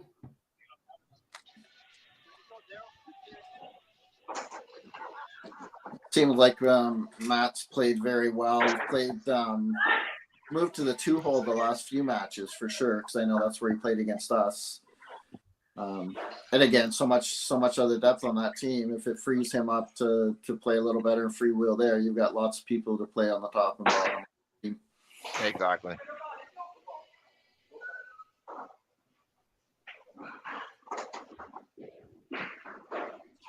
Yeah. Oh. Yeah. After punching twice in a row, he definitely threw it wide into the pocket there. Rather than now, Steve, manager scenario here. Do you look at the timeline of when to make a sub? Second frame too early, third frame too early, or then by that matter, 8th frame too late? Have you given that consideration here in this league at some point? I think in this league, it's a game changer because the players are always going to be fresh because they can warm up on the side. Mhm. Right. I think if you're playing the Open or another event where you get down to the 8th and 9th frame, you've got to take into account, even if the person played the last game, they probably haven't thrown for almost an hour and a half. Whereas here, because you're warming up all the time. And then the other game changer here about an early pull is you can make 2 moves in the same spot if you can, right? Yep. So you're not opposed to a third frame pull if you need to. Third frame would probably have to be 3 punches or someone missing twice and picking 3 times, picking once, but certainly not looking comfortable. Yeah. But again, like the strength of the league and the scores you're seeing every week, the bar is set a lot higher. Like even compared to our Open, especially on a ladies team or a mixed team where, 100 through 5 is not terrible. You can still make up pins. In this league, generally you're going to be way behind. The bar's set higher in scores and generally who you have thrown behind you too, right? Yep.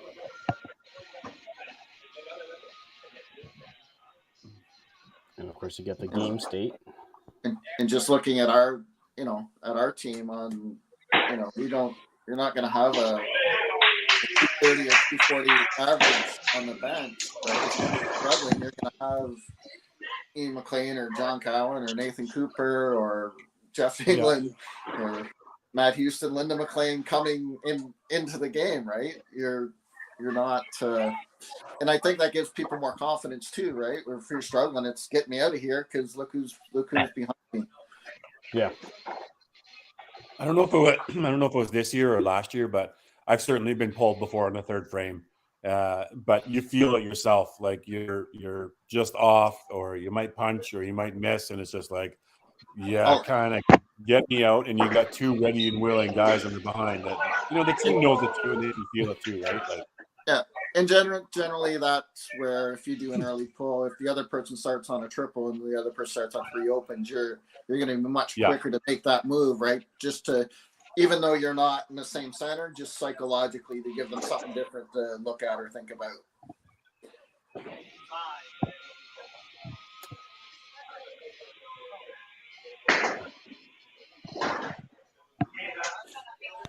So Matt with the really hard push for the chop off. Just going a little wide on the. A little bit of a miss there. Yep.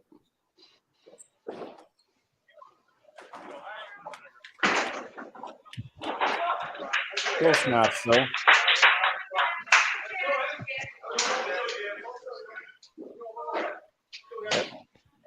Yeah, team needs to get a little bit of a group here. Yeah, and here's where Venom with the 3 doubles, 3 Yep, strikes, that's huge. Have an opportunity to start loading up and piling on some points here. Yep.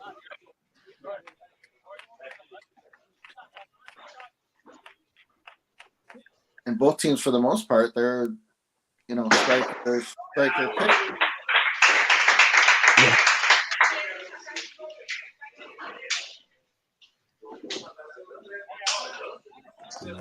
Daryl. Great shot. 1 double.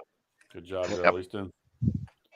Good to see him playing this year. Last year, mostly on the commentary. Did a couple matches near the end of the year. He was in the mix, but for him to be in the play, I think it's a good environment, good culture fit for the Venom having Daryl Easton playing. Yep. Just refreshing that scoreboard.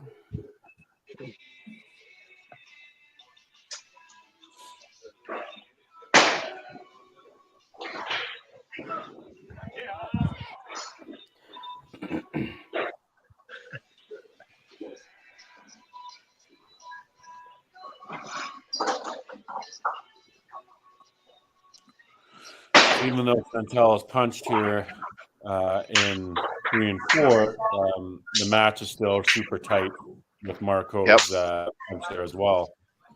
So nobody really taken off too far here in either one of these matches yet.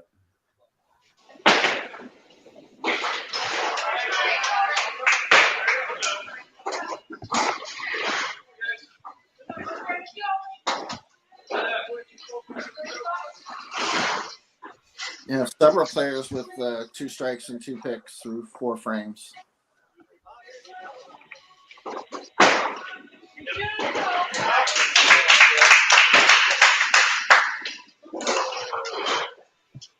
Gonna refresh that camera.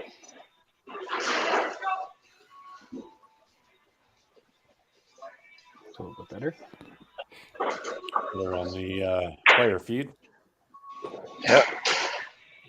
Oh, Oh, moved it. That's where it would have been an interesting shot in free fall.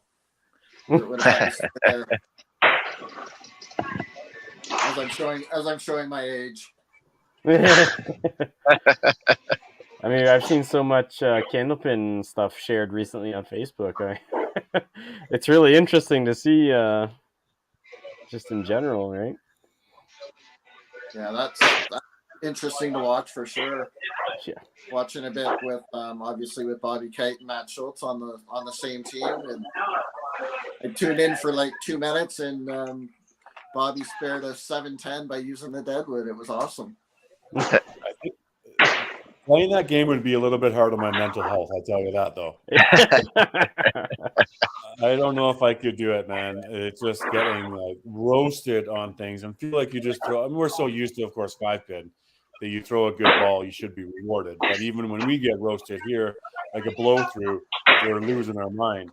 Whereas in Candlepin, boy, you got to have a thick skin and just know that there's no such thing as a good ball. It's good.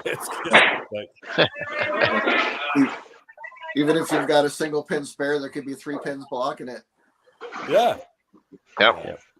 You need a physics degree to play that game. Sometimes they're using the deadwood just to launch it over and hit 2 pins at the same time or something like that, you know? Yeah, absolutely.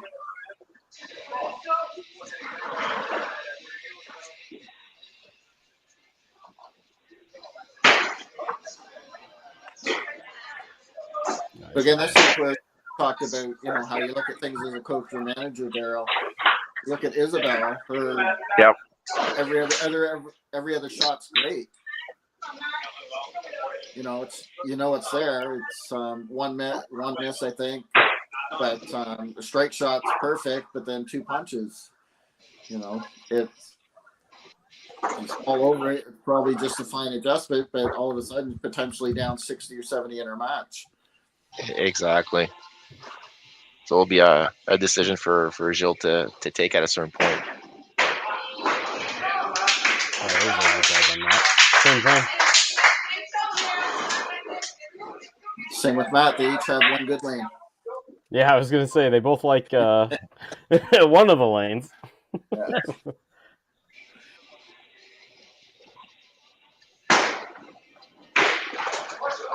Ooh.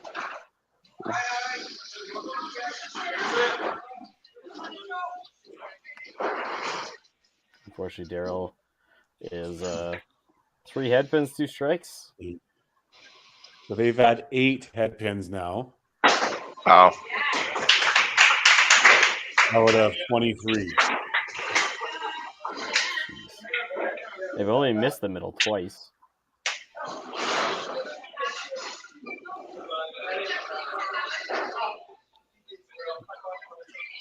Whether they're squeezing it a bit or whether there's just no margin of error today.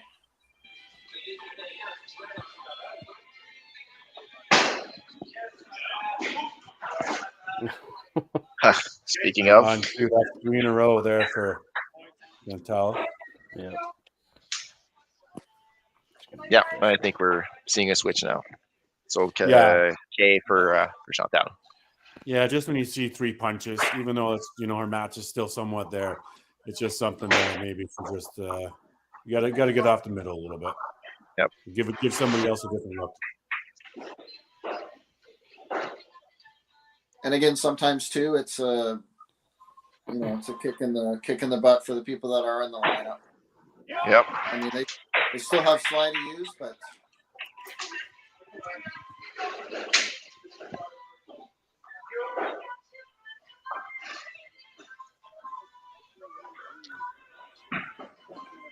But that's right. Obviously, they could have had the choice to use Sly or Kay there.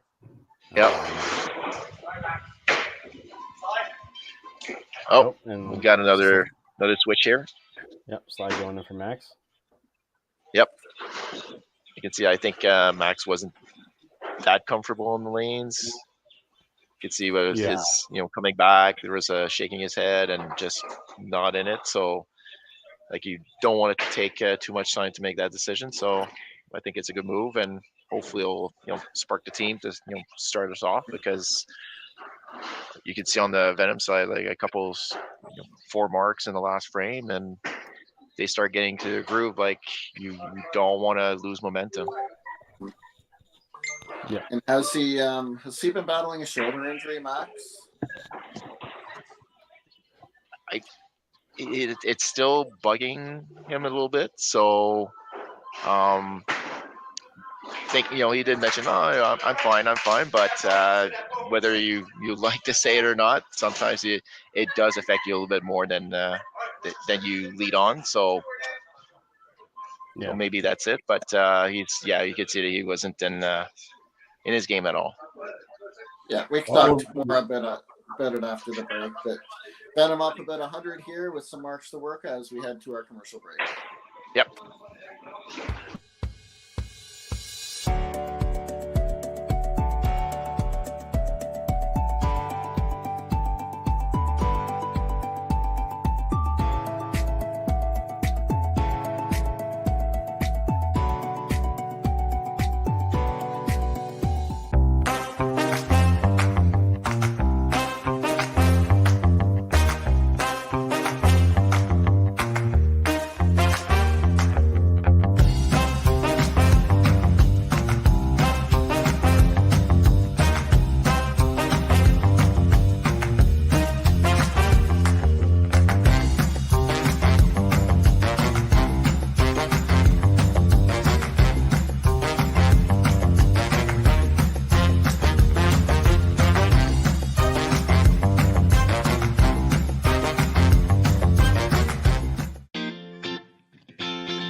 Cargill is proud to be supporting a truly Canadian sport like 5-pin bowling.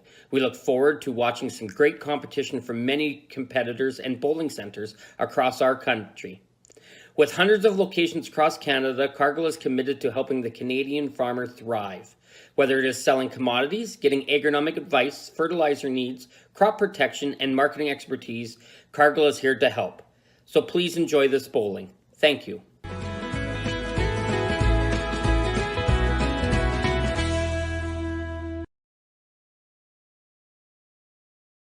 When you come to the Canadian Brewhouse, you'll feel right at home. We work hard to make our house your house. With an affordable menu of appetizers, entrees, desserts, beverages, and killer deals on daily specials. At our house, you never miss a play. As sports lovers, we've ensured each location includes over 50 TVs and our signature Jumbotron. The Canadian Brewhouse is the place people want to be.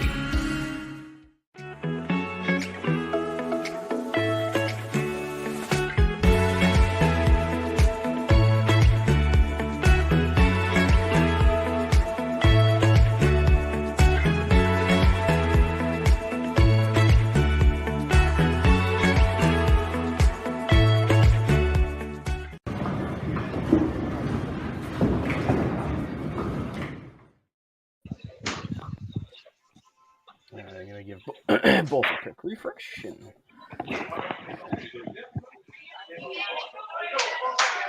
into the second half. The Lumberjacks, the subs are made, so you got your lineup set now. Second half, Here we go. I was reminded by that Brewhouse commercial that it's lunchtime here in our time zone. I'm getting kind of hungry. I got the beer covered, but those nachos look good. I just went and grabbed a little stack myself, but I got my dog beside me that's wanting some of it too. So, Nice. How dare you? Thank you to all our sponsors and to those who got the sponsors. We certainly appreciate everything that they all do for our sport. Speaking of sponsors, how about sponsoring ourselves with the merch store? Nice segue. Yeah. Hey. Tons of merch available for your favorite teams at the Bradson Group 5PL merch site. You can see the link there. So check it out.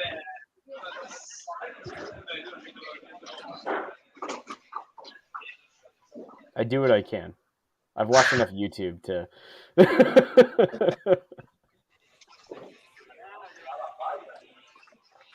Actually, and Aaron is coming out of that commercial hot. You know, he's been doing good kind of the whole time here.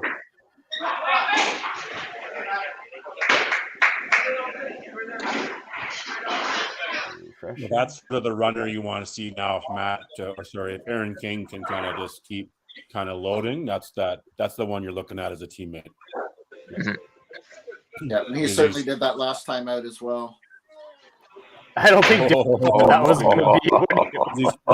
He's quite up in his match versus Isabel in the 6th, and especially the leadoff player, that's some separating points there.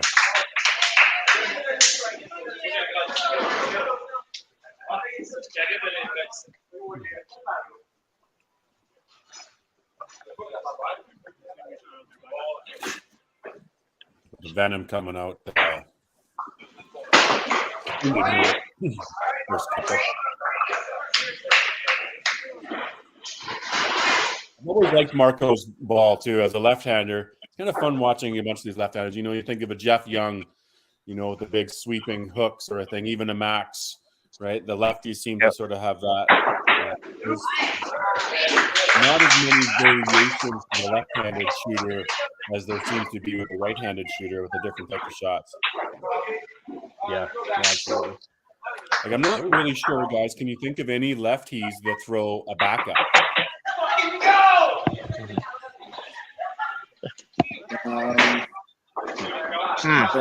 Most lefties are throwing a hook shot. Randy Main, who threw a perfect game out in Regina, I think, a couple years ago. Yeah. He was a backup. Ron Coon, really good bowler out of here. A little bit of a backup. He's also a Boston backup. So that's interesting.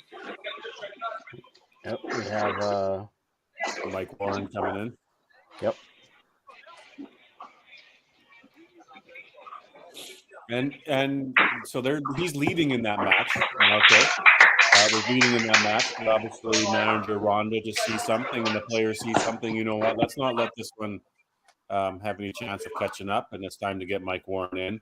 You know Mike Warren's a heck of a player, so not a bad decision there to have him come in and finish off the match for Marco. Well, and again, only up potentially 6 sticks, right?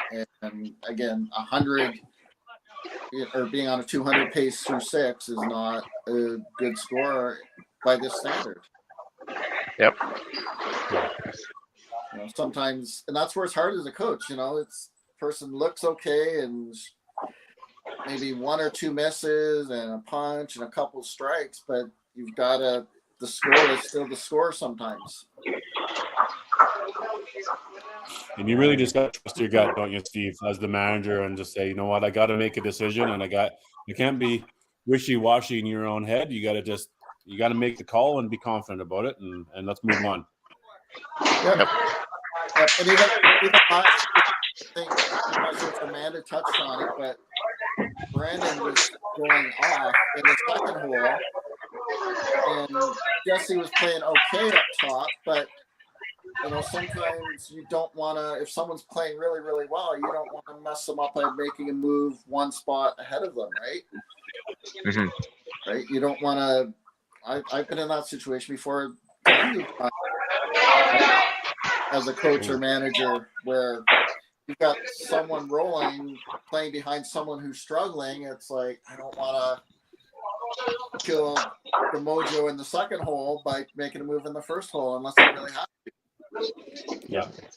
Yeah, good point. Yeah, do you look at little blocks like that? You're 1-2, kind of a tandem duo, or a 4-5, or a 2-3. Do you sort of every now and then chat with the players and say, let's get these two going together as a block? Sometimes, for sure. Yeah, and then again, that's also a trust factor that I want to say on good teams has to happen. Good teams in any sport between a player and manager, where if I ask you a question, I want the honest answer. Like, don't BS me that, oh no, I feel great if you're up there, and you don't have your rhythm or you're not. Right? Yeah. Everything comes into account for decisions. Right. So easy to sit back and question decisions, but I know in my own when I'm coaching at the Open or even a YBC tournament or youth challenge, I've gone through so many scenarios in my head before I get to a situation that hopefully I've thought through it, and then you still have to instinctively make a split-second decision. It'd be cool to be able to have heart rate monitors on players, hey? I mean, start giving you all this feedback as possible. So a player, like you just said, they're feeding you a bunch of BS, right? And you're like, how do you feel? I feel great. Yeah, well, your heart rate's 172 right now, so I know you're lying to me. It's time to chill out a little bit, whatever, right? Like, it's just sort of those metrics that we don't necessarily have into the details. Right. And good players will never, shouldn't look like, even if they might be stand on the approach and not have a clue what they're doing because they feel so awful, but you don't want to let your opponent see that. You don't want to let your own team see that. You want to exude confidence, right? But you want to, I know there's times I'm like, I've told my coach kind of off the side, like, I really don't know what I'm doing. Like, if I miss, get me out of here. But I never want my teammates to know that. I never want the opposition to know that. Yeah. Ooh. Wow. Ooh. Bobby got roasted. That got out of there in a hurry and did not pull it. Wow. I'm getting some internet problems on the side of Lumberjacks here. I feel like for sure. I feel like just talking about internet or heart rate, that's something that's probably come into play. At least we talk about it a lot more in the last number of years. Is players being able to control their breathing, their heart rate, their knowing when to show the emotion. Maybe that's just an old age or a wiser, but even the younger players now, I think, are keeping their emotions in check and letting it go at different times rather than just being an animal all the time. I think it's become a lot more important at the higher levels for sure. Yeah, yep. Exactly. And you have to pick your spots. Well, you watch the great players. The pre-shot routine is so important regardless of situation. Like, you look at, I'll bring up Weber, Adam, not Pete, but in any situation, you don't know whether it's the first frame or the 10th frame. Exact same routine, exact same time. I know Norm Duke used to say, especially on the playing TV style matches, that he would run out the shot on his second shot, but never on his first shot. Right? When he goes up in, say, the 7th frame on the right-hand lane and throws a strike, he knows he's got to go right back up. Whereas on the next frame, he can run one out knowing he's got time to recover while his opponent bowls. I can specifically remember a time that I was playing in a match and I ran out my first shot and I was so jacked. And then I punched the second time and I look back at it after, I'm like, well, that was the stupidest thing that I ever did. Right. I got myself so excited. And then my opponent's probably sitting there thinking, why is he cheering so hard? He still has to throw another ball. Right. Yeah. And then sure enough, I go and I snort it. And I'm like, well, so just things to learn. And it's tough to tell yourself that in that moment of, keep it calm, keep it chill. I look at a couple of guys, I go back on a Mitch Davies and a Mark Miller. Mitch Davies running both sides at Regina there last year. Very, very little emotion, right? Just stayed steady and calm and very little. Same with Mark Miller. He's talked about it a couple times in the podcast of just breathing and, training and mentally doing that. So the guys at the top of the game, and those are two of them certainly, they're practicing this. So everybody should be practicing that, right? Don't let the emotions go crazy on you. Yeah, and speaking for Mitch, that's definitely a learned thing, because when he was younger, every ball was life and death, right? And we see it with young players playing, whether it's a cash tournament, an 8-game qualifier, or a 10-game qualifier for the Open, using so much energy in like the second and third game, and it's like, you're going to be here for like 6 more hours. Like, calm down. Yeah. Well, there's a nice 3-pin spare for Aaron King. Doesn't do too much damage to his score total, keeping it going.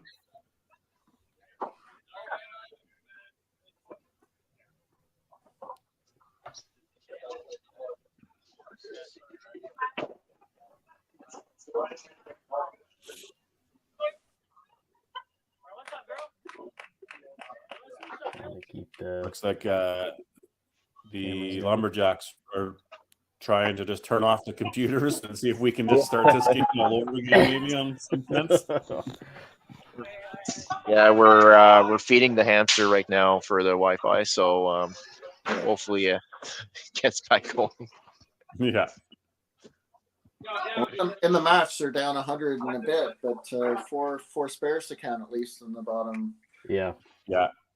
All it takes is those couple of doubles. Yeah, 2 or 3 of those doubles gives themselves a shot, and the right couple frames to get them too. Yep. See if I can at least get an updated picture of what's happening.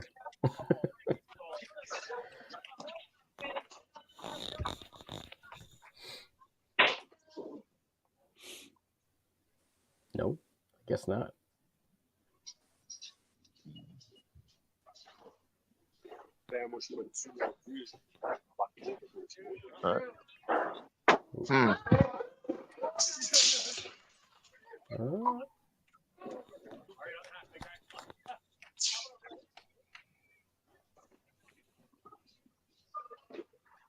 It wasn't too bad earlier, but now it's a little rough.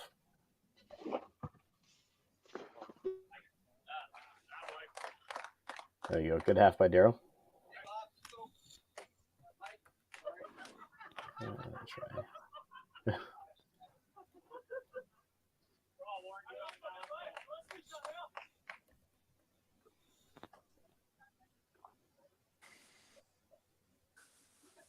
And again, look at the strength of the league. Last game, we have Brad Glynn coming in off the bench. This game, we've got Sly Bercier, Corinne, and Mike Warren coming in off the bench. Just the depth of the teams is impressive. Yep. Yeah, sort of star-studded all the way across the league, isn't it, right? These rosters, there's 8 players on a roster and 24 teams. It's not a big percentage of players out there, and a lot of good players. A lot of these guys too that it's nice to be able to get them opportunity to play. They're not traveling to all the WCBT events, the Newfoundland Tour events, the Club Tour events, right? They're not, but they're still heck shooters. And that's speaking of a Bob Herman or a Mike Warren, they're not traveling everywhere, right? We see Sly travels to most of the events. You see, some of these guys all the time, but there's a lot of good players out there in the country. And look at the Caribou Thunder, right? I was just going to mention that, yeah. But then it gives an opportunity for, I want to talk about, the Holy Rollers or the Northern Knockouts. A relatively, hard-working bowling centers, but unknown. People aren't seeing them around a ton. But now all of a sudden you've got the Latondra boys that are coming to the WCBT events, and now they're making cuts. It takes a year or two of continued persistence. Keep playing at the events. Keep going to them. Keep feeling comfortable and amongst your peers. and the success will come. And it's great to be able to see and be part of it here with this league that gives an opportunity to so many other players out there coming and playing.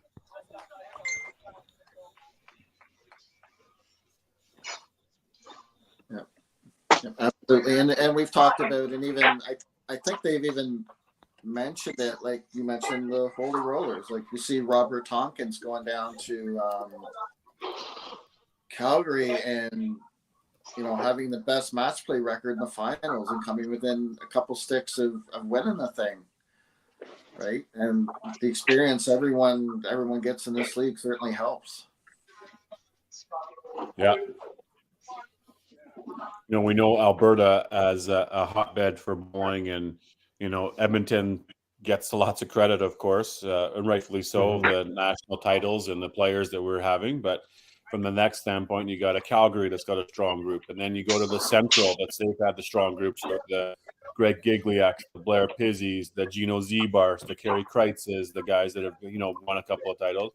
But we're not too far away. South has obviously had a couple of sprinkled success as well. But, you're not too far away from seeing the North win a provincial title and be able to go on to a national championship. Yeah. The Tompkins brothers, the Haukas, you got a Ryland Willier up there now. The Thompson, right? Like the Olenberger, the Timmy Sharp we just saw shoot a 400. Their depth of their players is getting stronger and stronger. It's not just, the Ian Dobies and the Victor Fulberts that used to play there. You're now got a 10 to 15 player deep scenario that are competing and just making each other better and better. And that's what Edmonton's always done, is that because we're so deep, we just make deep players better and better and better, right? Well, the more depth you have, everybody wants the higher the bar is, everyone has to shoot for it. So everyone has to, everyone has to improve or you get left behind.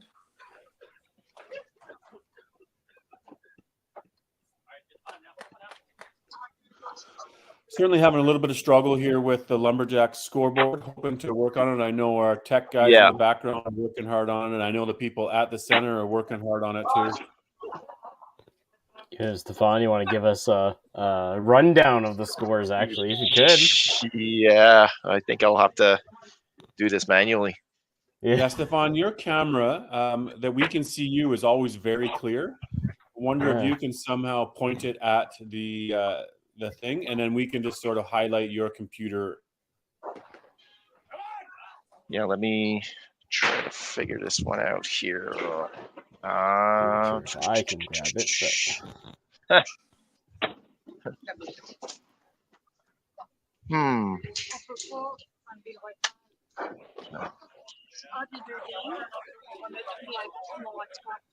Okay.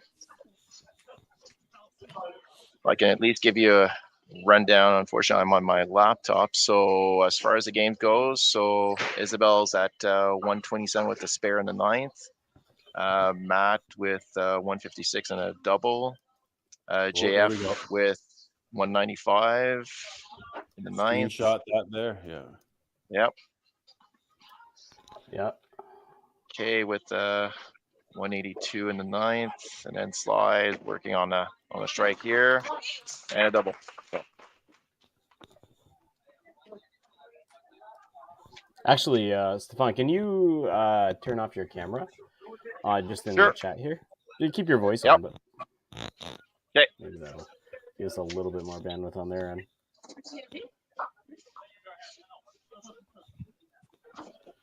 So as we can see there, we're heading into the ninth. So Sly, we didn't see it come up in the score, but he said that Sly had the double in 9. So Isabel starting off. So she's 127 and 8 with a spare in 9. So we know that the top point is going to the Venom for sure. Yep. And total should be about a difference of 80 with the Lumberjacks 2 doubles to count. So yep. Yeah.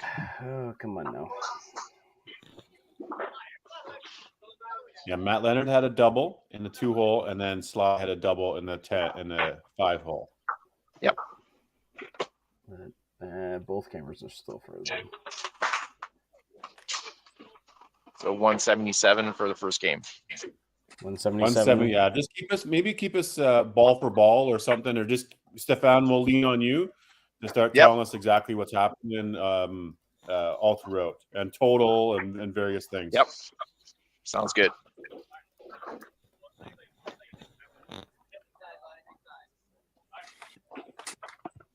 I'm not even sure how accurate this total is. What's the total right now? We got 853 with 2 doubles. Whoa! See that 8 count for Aaron King. Thanks, Steve. Yeah, let us know each ball that Matt Leonard throws. Yep. So headpin, unfortunately, first ball in the 10th. Okay, so So Matt 191 in the 8th. first ball. Yeah. So what does he have? So now with a 7 count, so 213 in the 9th.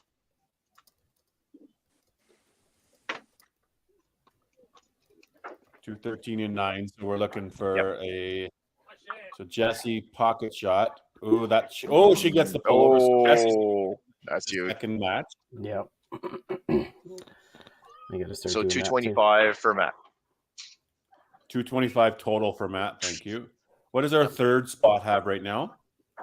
195 in the 9th. 195. Okay, so third hole for tied. Daryl That's Easton. tied. Yep. That match is tied. Okay, so you'll have to give us ball for ball there. What about the 4 hole? Got 182 in the 9th. 182 in the 9th. Not working on a mark open there. Okay, so Marco, which is Mike Warren, and then in the 5 hole is a double for Sly. Yep. And JF just got a strike, a little bit of the lucky strike in the first shot in the 10th. Oh, there we go. There's a screenshot. Take a look there. Yeah. So 182 in 9, and then the double there. So there's a potential 3 points here. So potential 5-3 for the Venom. Venom's going to win total. The double could play. Totals haven't counted yet, though. So No. Okay. still 60 to add for totals.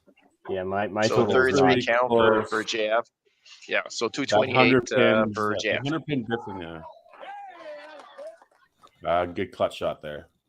So JF 3 pin in the second ball there.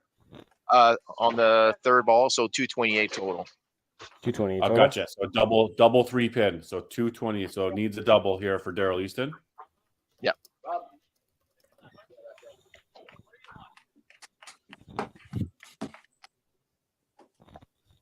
Yes, I need to get the totals up there. For Venom. I have to. Sorry, I'm currently doing like a lot of things. Yeah, no worries, Mitch. You're doing good, bud. Let's refresh that. See if we can get an updated screenshot.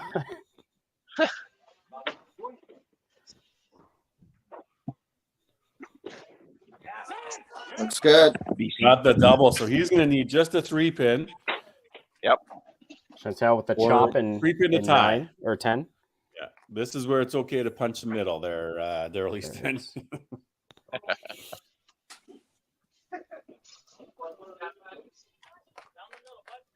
Although the extra pins could come in big for totals, as we saw last game.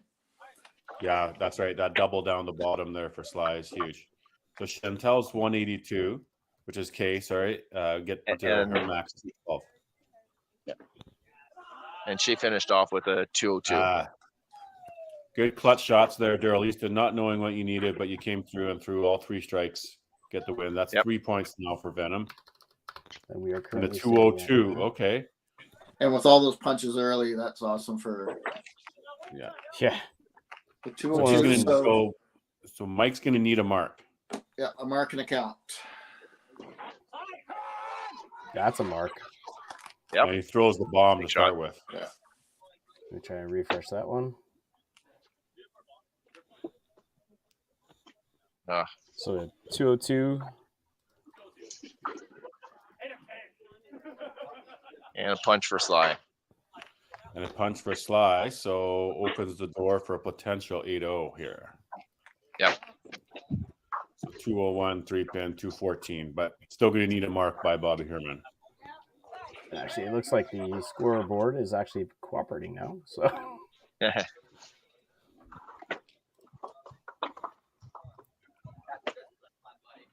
So 214 with Sly. Yep. And 1046 total. Yeah, so Venom's already got So total. Mark to win, 43 to tie for Bob. Wow. Nice 10th frame there, guys.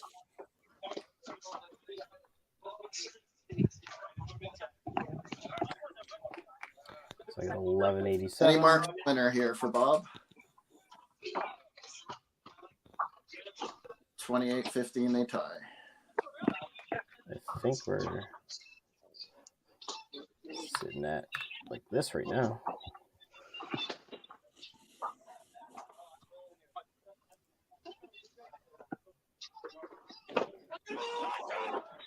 Oh my! Oh, God. Wow. Wow! Ace is coming with Wow. that. I How saw is that the even left one being a blow through, but I wasn't expecting the right one to hang up there too. Well, if you're ever gonna spare ace, Yeah. Fair to win, 15 to tie. Yep. Wow.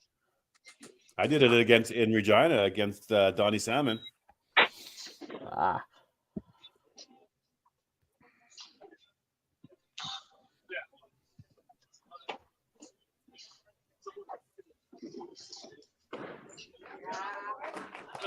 that's one. Yeah, 7-1. I don't know about these Well, games. tie. We do, even when we Yeah, think he can something's tie over, with it's the not. cleanup. Yep. 7.5 to a half. Yep. Let's see.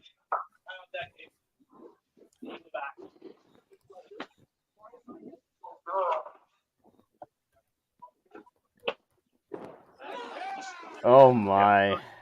Wow. That's a 12-15.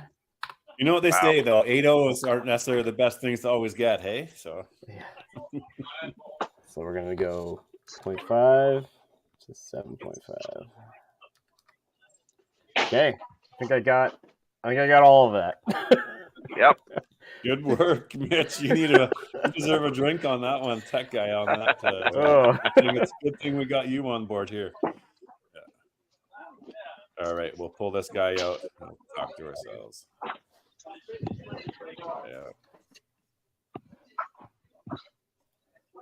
Well, it was 7.5 to half. We've got Rhonda there with us as well. And we see Jill as well, guys. How are we doing, crew? Well, that's a nice big win for your single match today. You guys can keep doing that all season long, Rhonda. You'll be okay with that. 7.5 to a half point, aren't you? Oh, absolutely, absolutely. It was tough because we didn't really know if we were in how much we were in the matches because the score kept going. So it's just like just get what you can and we'll figure it out after. We did our best to keep you posted. Yeah, no, you did a great job. I appreciate that. Yeah, because it just kept going. So, but yeah, we can't complain at all. Like start off 3-0 and yeah, that's amazing. I mean, Aaron King as the leadoff bowler, he kind of set the tone there. He was bringing the energy, throwing some strikes. We sort of talked midway through, I think in 4. Then he had a couple of a strike in 5-6. He was sort of setting the tone there. Was it? So chat about him being your leadoff there for us. Oh my gosh, he's having an amazing year. He's averaging like 283 in league right now, and he's just a firecracker. I knew when I made the switches in the team and brought in Maddie Harms and Aaron and Dakota that it was going to make a huge difference in our just team morale and just going for the games and just guys that can dig it out even when they're having an issue. So he just keeps us lit up and laughing in the back too, right? So he's just that guy. Yeah. Yeah, even without Dakota, you guys didn't miss a beat. Aaron and Dakota have been an amazing 1-2 punch this year. Yeah, Jess did great. She had some tough shots where we thought she should, could have had a strike, but she making her spares and dug that game out and 254 is nothing to sniff at. So yeah. Well, and you had 8 head pins. I think we had counted at one point 8 head pins in the first 22 frames. Yeah. And it didn't deter you.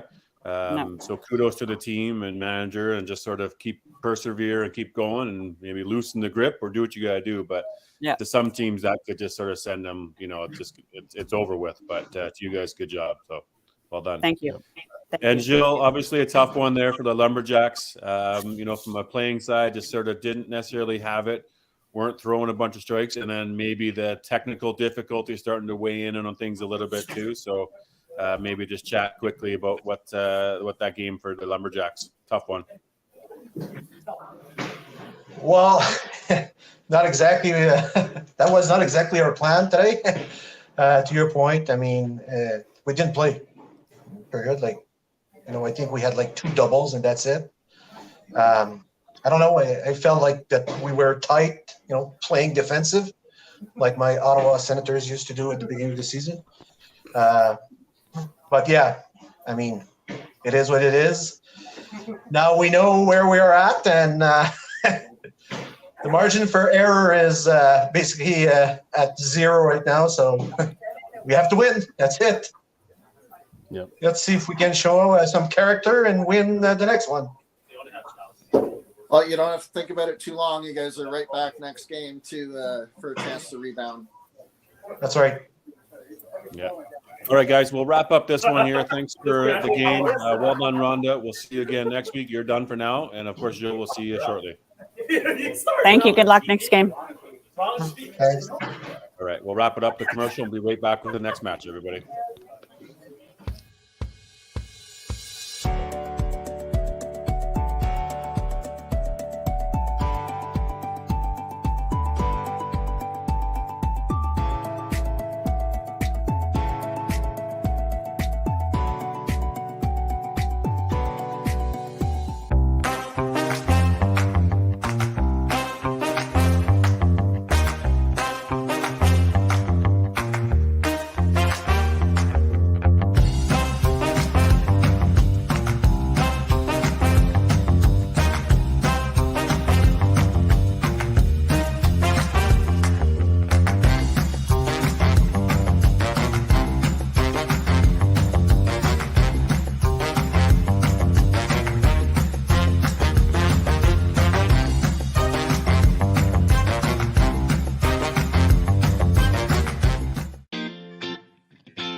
Cargill is proud to be supporting a truly Canadian sport like 5-pin bowling.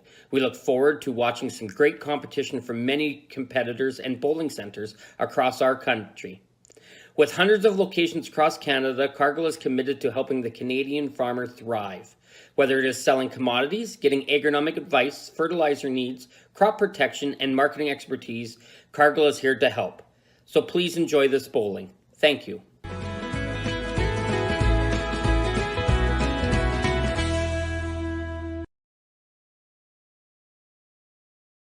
When you come to the Canadian Brewhouse, you'll feel right at home. We work hard to make our house your house. With an affordable menu of appetizers, entrees, desserts, beverages, and killer deals on daily specials. At our house, you never miss a play. As sports lovers, we've ensured each location includes over 50 TVs and our signature Jumbotron. The Canadian Brewhouse is the place people want to be.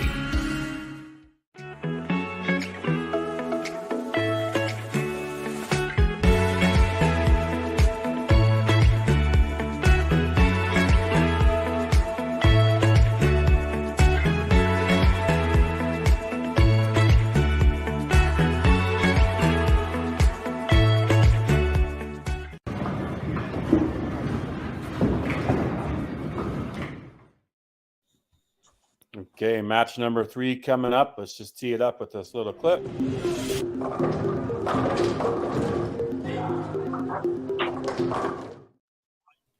So next up, final match of the day, we've got the Lumberjacks versus the Snowmen. Both teams have lost their first match. Snowmen a lot closer.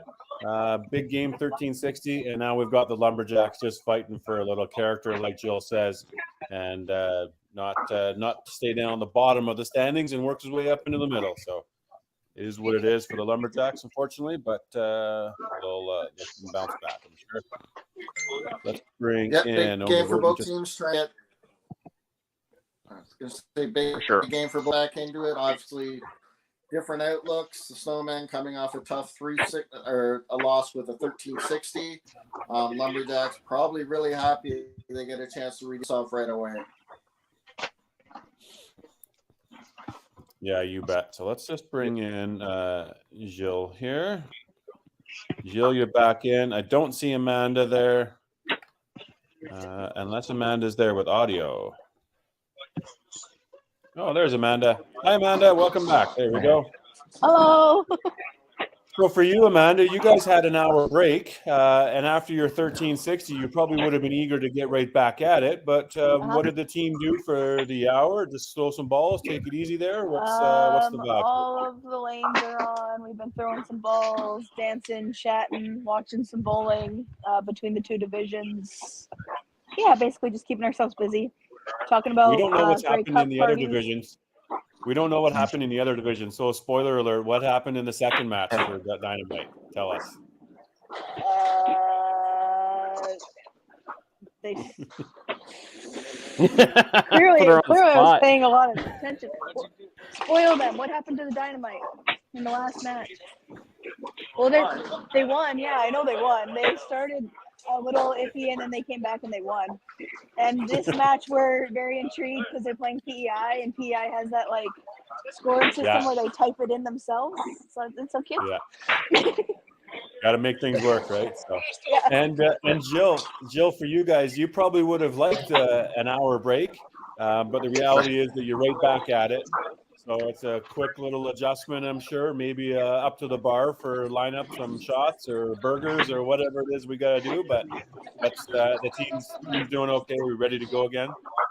Yep. Our lineup will be slightly different. Well, not slightly, I guess. Totally different.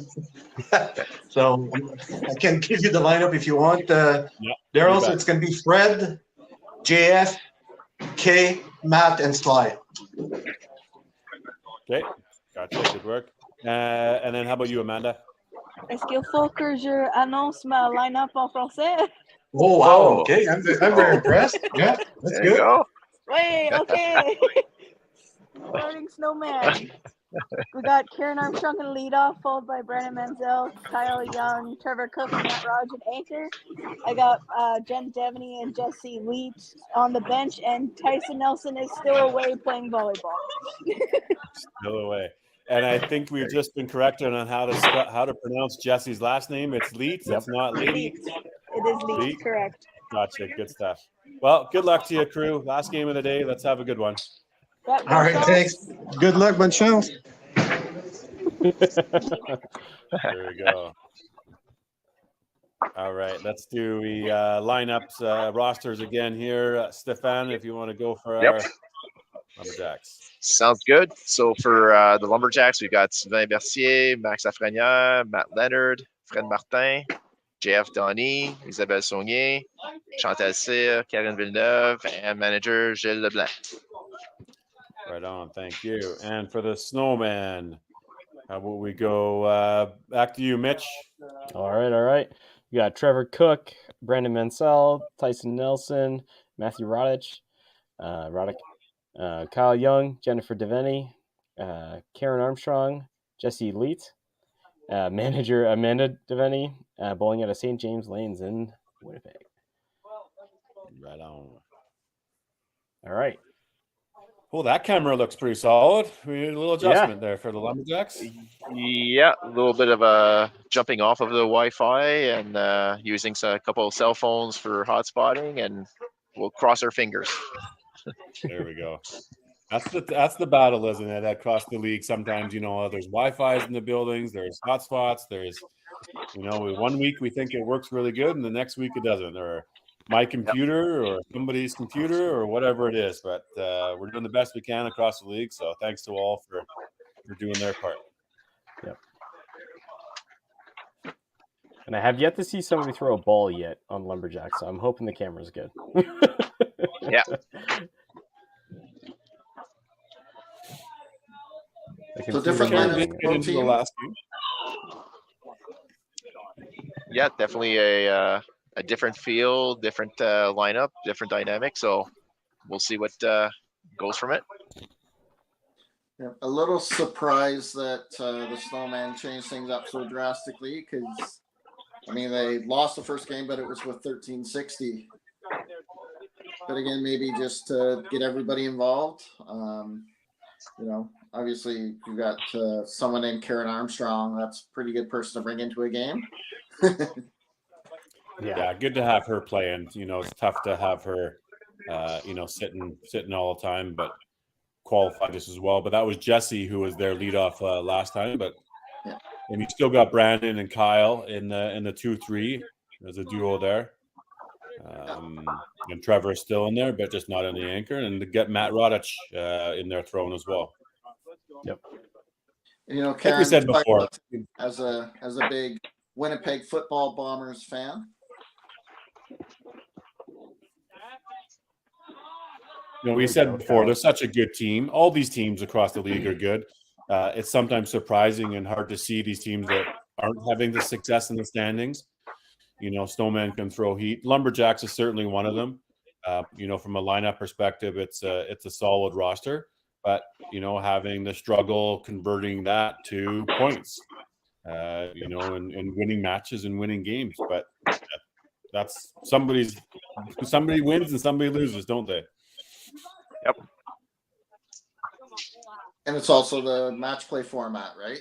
At the end of the year, you might look at two teams could average identically the same, and one team 7-4 and the other team 4-7. Yeah. One thing that's more common is not matching lineups. Whereas I feel like probably in the open side of things, maybe not necessarily, and you correct me here, Steve, as a coach, but in the men's side and the ladies' side, you're probably setting your lineup. But on the mixed side, maybe there's a bit more matching going on. Whereas in this pro league, I don't find like there's a whole lot of matching. A couple of times there sort of has been here and there by sporadic players, but for the most part, it's been your lineup is your lineup and you're owning it and going with it. Is that fair statement? Yeah, I think, and two, like there's no head-to-head or intimidation thing necessarily because you're not in the same center. Yeah, for the open men's and ladies teams, you generally want to go with what you think your best combination to get flow and continuity is with, right? Because the matches are in the back of your mind, but you want the 3 points on the bottom. You're playing for that. You're playing together to try and get a good team score. I see it drives me nuts in our own youth challenge where coaches are using because we play ours as a head-to-head, like as you would 8 points for the open, but you'll get some coaches who look at the other team's averages or their qualifying scores, which could vary by 15 to 30 pins depending what centers they're taken from.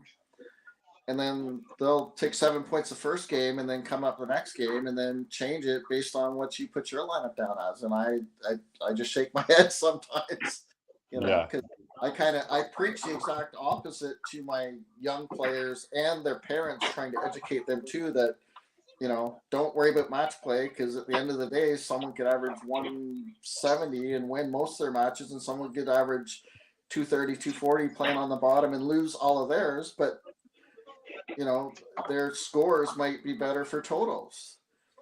It's definitely a learning curve for newer players with this format or newer coaches. But I think for the vast majority of the people, you're playing together as a team. And again, all the teams in this are so strong. I don't think in this, especially not being in the same center, I don't think there'd be a whole lot of particular matching going on.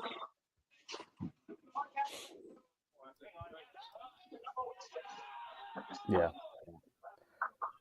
Oh, unfortunate head pin there for Fred. Snowmen off to a pretty good start here. And that's St. James, for anybody players and the WCBT that's heading into the Manitoba Open coming up. Mm-hmm. We just saw, 13-16. We're seeing some of the pinfall here happening. We're only, 2 weeks away from a big cash tournament being played out of St. James. So I imagine people are excited to see the pinfall. They're probably excited to have everybody travel to come and play. So it's going to be exciting. They've got a unique little format of an event. What is it called? The Ironman or the elimination on the Thursday night, where they're, you cut half the field each game. A neat little format. Everybody's got something different, but it's St. James is going to be exciting. Yeah, I was reading about that. It sounds like a really fun one. I don't have the name of it right, but there's a name for it. The event. It's I might be able to go find the Eliminator or something. Let's see here. And again, both teams coming into this game feeling a little different about themselves. I'm sure Amanda would have brought out the at the start of the first game. We would have taken the 1360 speech. We can't control what the other team does. Yeah. And then the Lumberjacks are, they've seemed to have gone in spurts this season. They're 2-4, I believe, coming in. They'll struggle a bit, then throw a good game, and then struggle again. But it's such a fine line. They've got such a talented team, but again, it's the league is so tough. Sounds like it's called The Last Man Standing. Ah, perfect. Thanks, Mitch. Yep.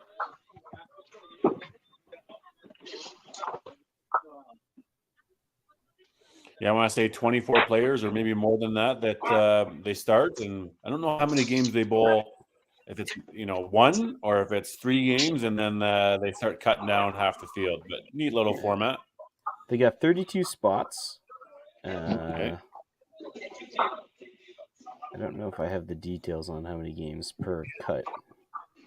But that's a tournament, I remember traveling back to the Winnipeg area, early 2000s, and really good vibe and great event. It kind of fell by the wayside for a number of years, but the resurgence of so many players from Winnipeg, that tournament is reinvigorated, and now it's part of the tour, and more players. I want to say they're well up into the hundreds, if not going to get to 200 entries this year. And there's just so many local players in Winnipeg that some aren't traveling, but for them to play in their own event, that's important. Have a good showing, and then the people coming in and traveling. And there's some WCBT crucial points on the line. Okay, I have the actual format. I can detail it to a T. Give her. First cut, it'll go 32, 24, 16, 12, 8, 6, 4, 3, 2, 1. So there is it just one game? So the first cut will be after the first 3. The second cut will be after the first, so an additional 2. Okay. So after game 5, and then every cut after that is 1 game. Cool. Yep. So ultimately, we'll be playing. So I'm going to put you on the spot, Mitch. The scores refresh every game, or do totals carry over? That's fair. It actually doesn't say. I think it's going to be refreshed. Oh. Yeah, great question, Barks. Right, like they have 3 games, and you have a guy that shoots 1,000 for the first triple. Does he get to carry that over in the next 2? So now you have a 5-game block, then you have a 6-game block, 7-game block. Keep adding on, or does it just go 32 to 24? Or wipe the slate clean and go 2 games. Anybody can confirm that? Probably wipe the slate. I'm thinking it's wipe the slate, but yeah. I would think so too. I was just I figured you need some to work on. You got the cameras figured out, and there's no scores to keep track of. Yeah, but that's not a bad idea though. Like if you were just to have it continuous, because you got a guy at the bottom, you just got to keep working and chipping away, and it rewards the person who had a big start. we're one bad game in the middle. Like you could be great for several hours and have one bad game just knock you right out. Yeah. The winner will play 12 games. Okay. Boy, that Kyle Young throws a good ball. It's that typical, that little bit of lift. You know, our friend or Tom Patterson or somebody throwing, they got to get the ball out on the lane. He's not the smoothest rolling ball, but he's smooth in his approach and smooth in his shot, and it goes out there, and boy, got some great action on it. Well, even especially on slick lanes, he's still going to get great rotation and action. Yeah.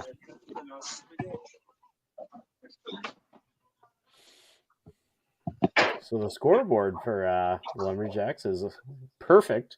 A little bit of hiccup with the lane camera, but at least we might have found the secret sauce, though. Yeah. There's no broadcaster thinks when it comes to bowling performance. I'm not sure about computers, though, there, Mitch. Sly with an amazing start here, too. Kind of matching Kyle on the other side. Not direct opponents, but for the team.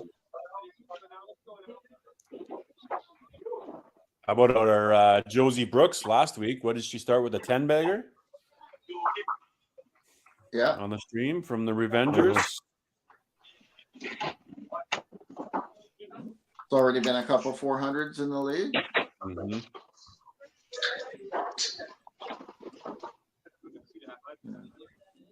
So Parker being inspired.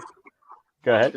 Parker Anderson at a 355 and lost by 60 to Tyler. Yep. Channeling my inner Greg Gigliuk with the 3 strikes being turned into 3 doubles on the side of the Lumberjacks there. I'm a pretty happy guy.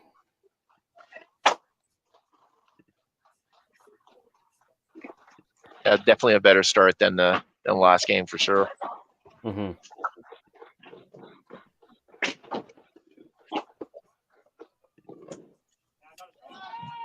From what I can tell, Lumberjacks is not including the marks.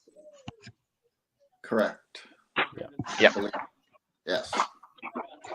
Wonder if I should get the total going anyway, just in case.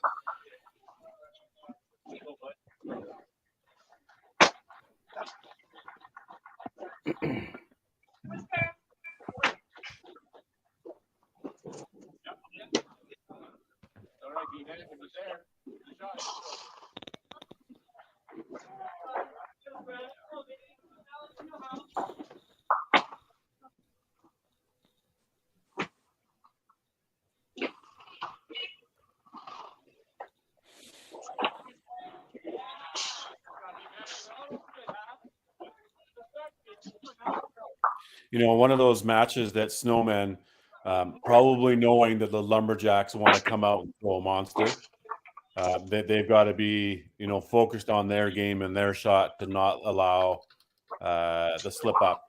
Lumberjacks may have struggled the last time, but we know that that's not going to happen every game for them. So they just got to, keep on it. Going to have to shoot another 1360 every game to expect to win. Yep, there's no defense in bowling, but they would have known that Lumberjacks coming off a rough game, obviously just 1,046. You want to get the jump on them early, kind of if you can get a bit of a lead, hopefully that their frustration will carry over and they'll just kind of lose interest, so to speak. Yeah, you definitely don't want to. The longer you keep people in a game, the more it can get away from you. But Lumberjacks hugely talented and a lot of pride too, right? You don't want to. It's no fun shooting 1046. You get a chance to come back here and throw a big game and right the ship. Yep. Yeah, you definitely want to come back very quickly with a much better game, and I think the change of a lineup definitely helped on their side. I see a little bit more dynamic, when the team comes back from their shots. So I think just to be a little bit more engaged in the game kind of help. So hopefully we'll see. But definitely, I mean, the Snowmen are really good start now with the last this last fourth frame. So I think overall, as far as the totals, looking at the scores right now, I think it is pretty close. So hope for Matt.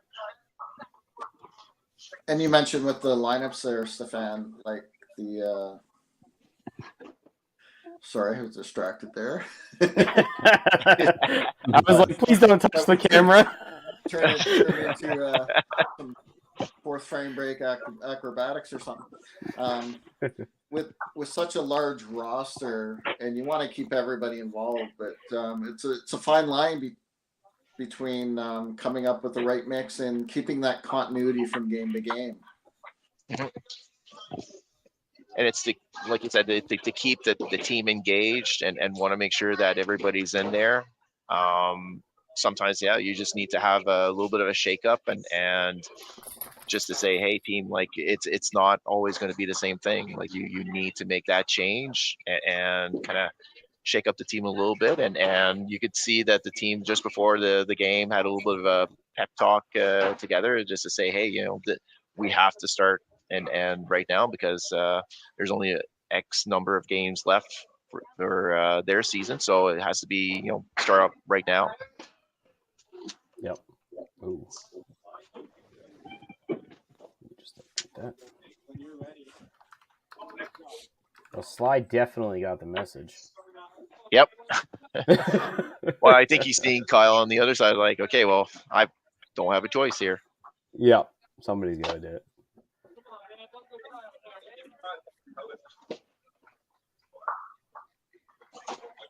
That's where the dynamics of coming up with the lineup is tough too, right?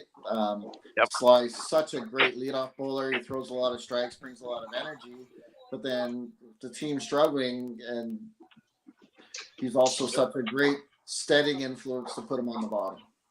Yep.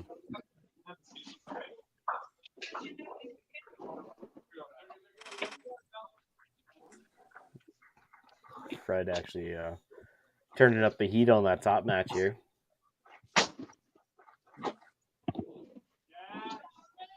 Yeah. Carrying inches with a good spare. But...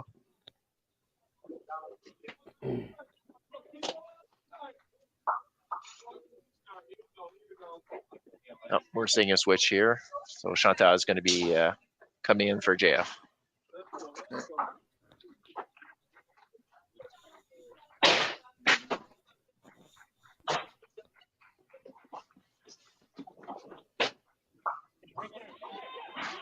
Oh, yeah.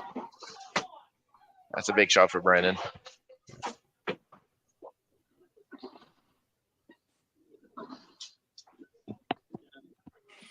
I'm sure they were thinking about that move even last frame, but with Brandon also struggling, that could have played into the mindset.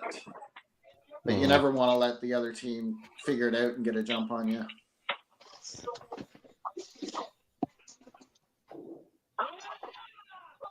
Oh, no. Oh. Roasted Wow. on that one. Wow.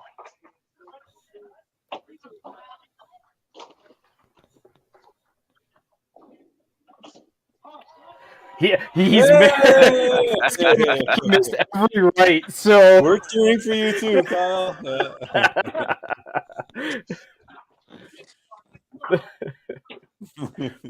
Hey, Trevor's crying. Yeah, I'm so happy. And for those that didn't see the first game, he missed a couple of those the first game. Yeah, I don't know that he got one. He had a couple of chances to get them, but I don't think it happened. Which, as someone who thrown it back up, you should. It should be the preferred got to side. be a mental error because it should be the easiest pin to hit, by far. Yeah. Being right-handed with a backup. I find I throw my left corners with a hook. Huh? Just for that because same thing, right? Like when it turns over. A real hook or a Katie Rayner hook? Yeah, exactly. A Kate Rayner hook. Yeah. That's still up for debate. I think we need to see a slow motion spin rate on there. What type of ball she's throwing? I know I took a bunch of screenshots and then had a line in per. But anyway, I think it's a hook. But Get her to shoot it with Victor's white and green ball. Good work by Matt Roddick here. Yep. He's coming in the 5-hole and throwing a smooth shot. Young up-and-comer player that's been traveling to the circuit with guys like Colton Uzwa and Andrew LaMonica and some of the Winnipeg youngins. So I think they're actually ahead of their first game at the 5, after 5. I thought they were low 600 last time. yeah, pretty close. And again, lots of marks account. Great start heading into the break for them. Yep. And gonna big shot coming up for Sly to stop the bleeding, and then it could turn that around if both him and Fred start the second half on doubles. I'll get the total updated right away here. Once Sly throws his ball.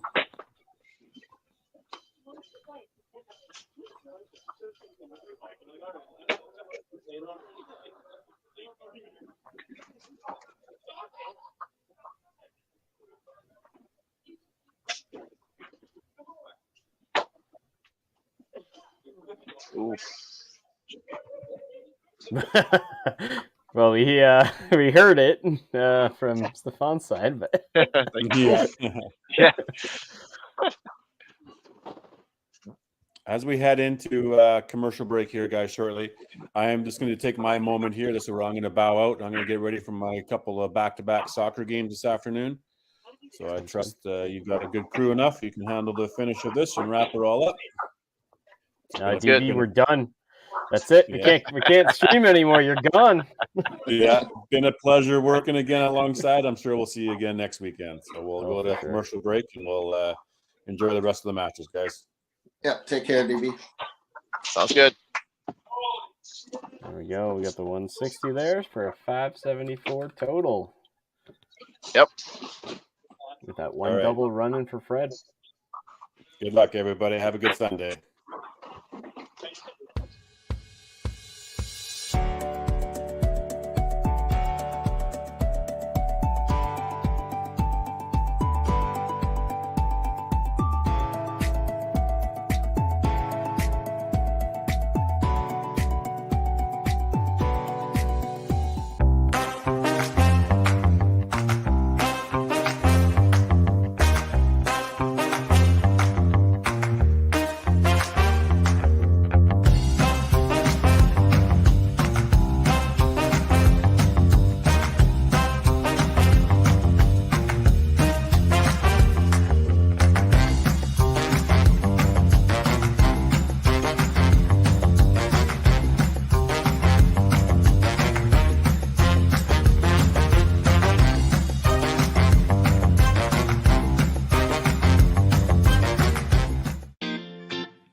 Cargill is proud to be supporting a truly Canadian sport like 5-pin bowling. We look forward to watching some great competition from many competitors and bowling centers across our country. With hundreds of locations across Canada, Cargill is committed to helping the Canadian farmer thrive. Whether it is selling commodities, getting agronomic advice, fertilizer needs, crop protection, and marketing expertise, Cargill is here to help. So please enjoy this bowling. Thank you.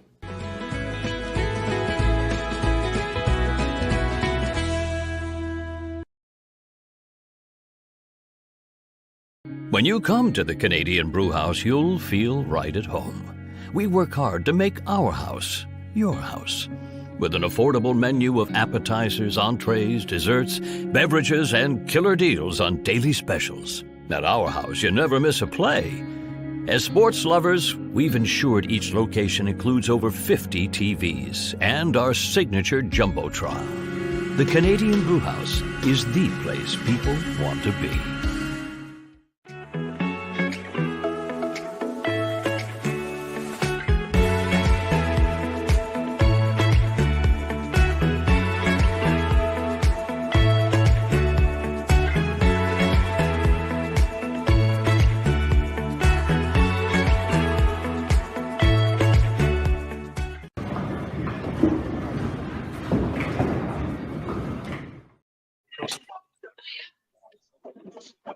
All right, here we are, second half. Yep. I was trying to think of a good way to transition into talking about the merch store, and that was all I could come up with. So There you go. The merch store available, the 5PL merch store available on the Brasman Group website /5PL merch. And you can get an amazing jersey like the Lumberjacks or Snowmen have, especially Lumberjacks. They have a very unique jersey when you compare it to a lot of the other teams, right? So, yeah. Yeah, there's so many cool designs, whether it's the new Trash Pandas logo, stuff like that. And I thought, sorry. Every time me and you talk about the Trash Pandas, I just think of that day. Yeah, I know. And I saw YBC League, I forget the center in Calgary, actually name their teams after Pro League teams. That's awesome. Yep. And I think the Average Pros actually sent the Average Pros YBC team towels, which is amazing. Yeah, that's awesome. I would expect no less from the Average Pros, though. They do such a good job supporting their fans because, I mean, that's one reason they have so many. And Henry being Henry helps. So. Yeah, nothing average about that guy. Yeah, in the best way possible. Yeah.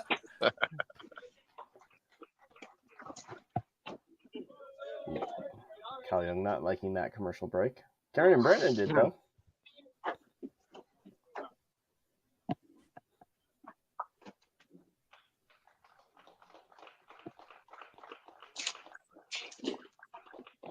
So again, with 60 in totals not added in, it's still decent match totals wise. Yeah, I've only been updating those games. The total at the bottom after every frame, so they have a bit more than 574 right now.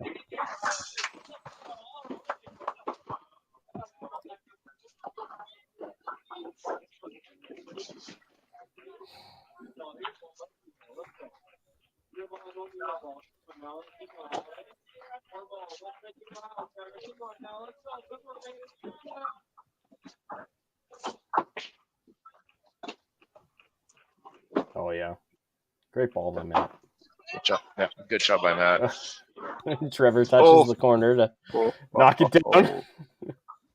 Looked like it was cutting through, just nicked it going by, I think. Yep. Well, you take them any way possible. Yep. So I hope in this commercial break is a good reset.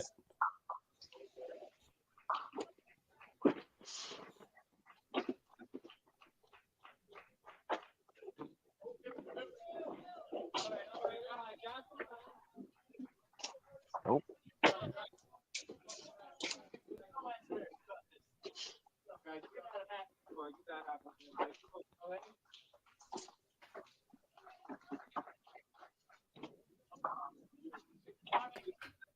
I think that's the worst feeling.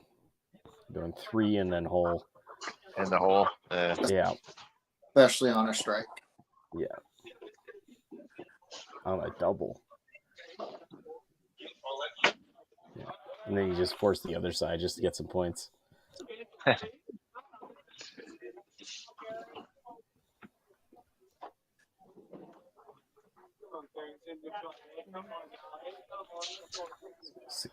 All right.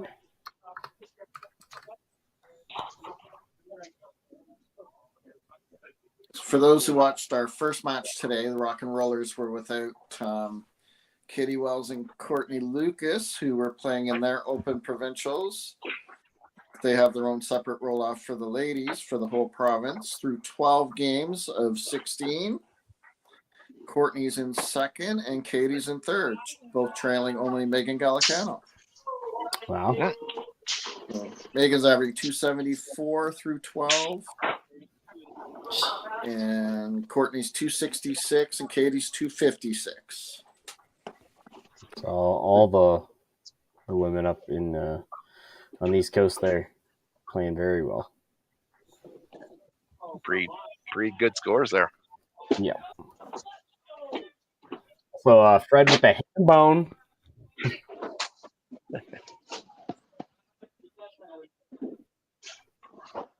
Yeah, definitely want to keep the team going. A little bit of pick for Chantal, but hopefully get some counts on the marks there.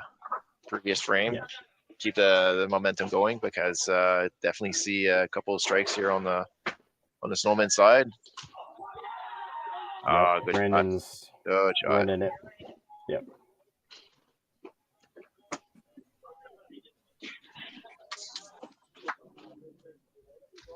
It's Max on the bench for Lumberjacks. Is still their last. Still. Yeah. Well, you got Max and Isabel. Yeah. Okay. Yep. Well, we already. Yeah, there's a good goal by Kyle. We had Chantal come in for JF already, and I'm still looking at that second game.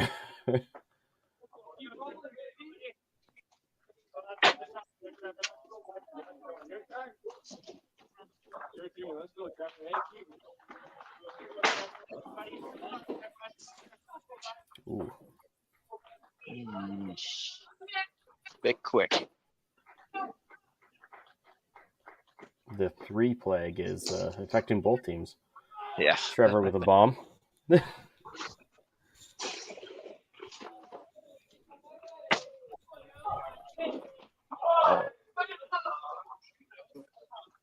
Wow.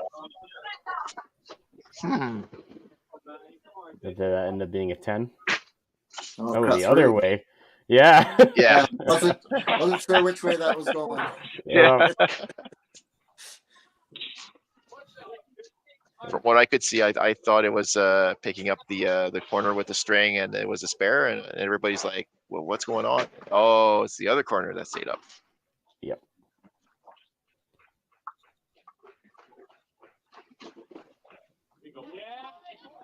Oh, push for the spare there. Oh, big spare.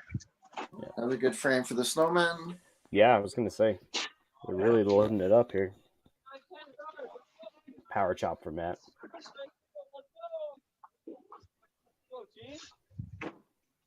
Yeah, 907 with 2 doubles the count and everyone else on a mark. Can't complain. Yep. That's big frame. Oh, the cherry. In the words of Cindy, get that man a shirt. I don't know if she's watching, so. So slight edge in the top match for Fred, especially if he throws another one. The next 3 matches are kind of slipping away, though, and Sly a chance to stay up a frame here on Matt. Yeah. Yeah, Fred is really driving home that top match to keep it really interesting. Yep. In total, still down about 100. Yeah. That's when you see those open frames definitely has an effect on the total. So. Mm-hmm. Yeah, unfortunately, the Lumberjacks haven't been able to put 2 frames back to back with marks since the second and third frame. Yep, and we've seen it unfortunately a couple of times since the beginning of the year. Like after the commercial break, it just needs to stay in the game, and it's like the shots are a little bit tighter than the start of the game, and start to open a little bit more. And if the other team takes advantage of it, then kind of snowballs from there. And again, we've seen with several other matches, and even the last one, really close most of the way through. Just can't put that extra frame of marks together to catch up, and then the other team runs away on them. Ooh, good count.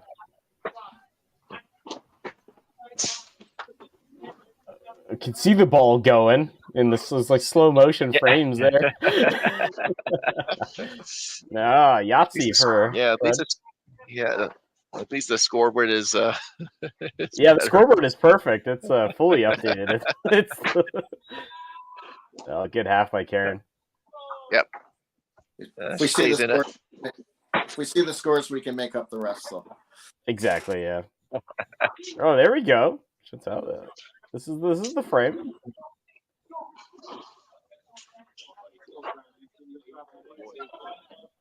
There's always looking at it both as a player and a manager with the scoring systems, with the totals not adding in. I find that can work both ways sometimes. Where if you're down, say, like 150 as you are now, but you've got a bunch of marks to count, that's almost look what we can add to it. But then it just takes one bad frame, and all of a sudden your score is actual. And then you're feeling it. Yeah, then you can feel it. It's the art of the unknown playing into the mind. Yeah.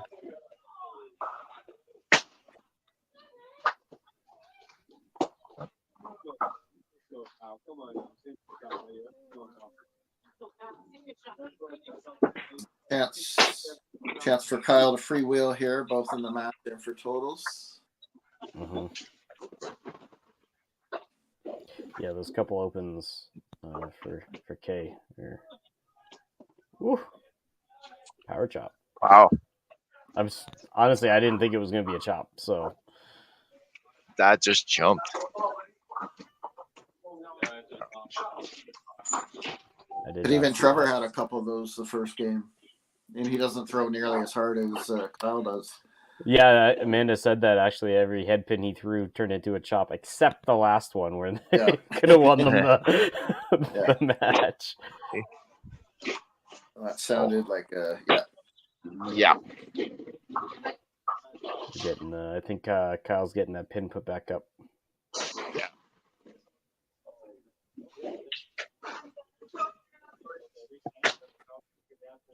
Well, we got a switch here.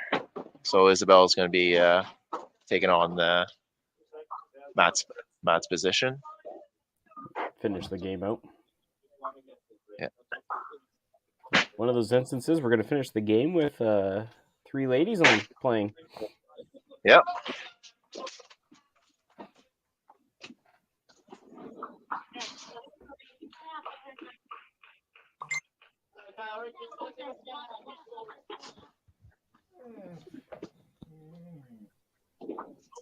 Oh.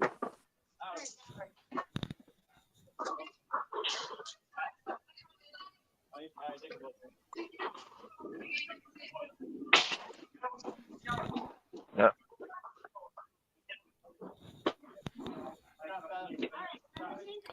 Yeah, we are.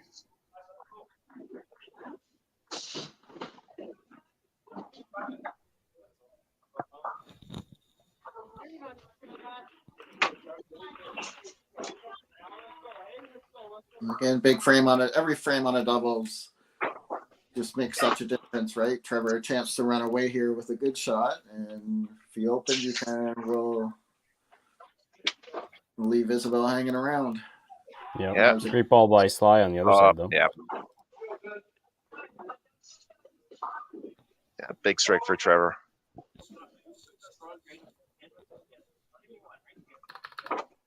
Matt's got to match him to stay within 26. Yep. 9:25 on the side of Lumberjacks after 8. Oh yeah, there we go, Matt. Yep. We had a score correction. It was corrected for Kyle's game there, so everything's hunky dory again. Yep. All right, big ninth frame. Set the 10th up. Karen's got a great game going. Fred's got a chance for a monster.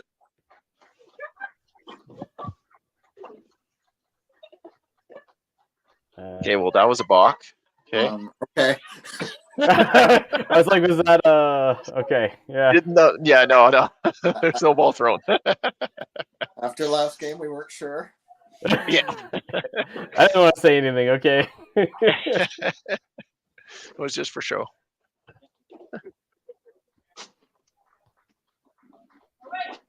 Oh. Ooh, that's a power shot. Wow. And Karen just a little wide.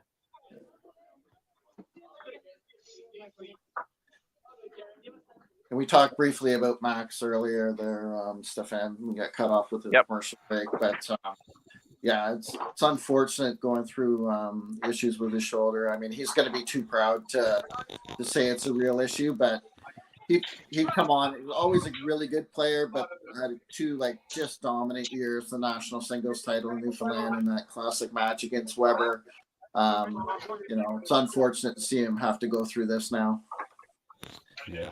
Yeah, and it's just one, any bowler can, have those dominant years, and yeah, it just takes a little bit of an injury here and there, and kind of slows you down, and you just want to get back into that same level. So kind of hoping for him that he'll just get healthier and get back to the level that we know that he can play. Absolutely.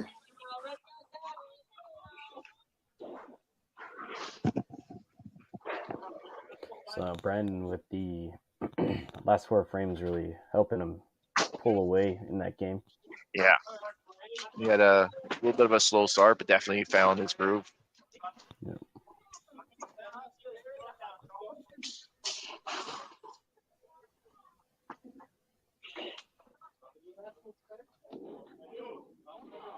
Oh.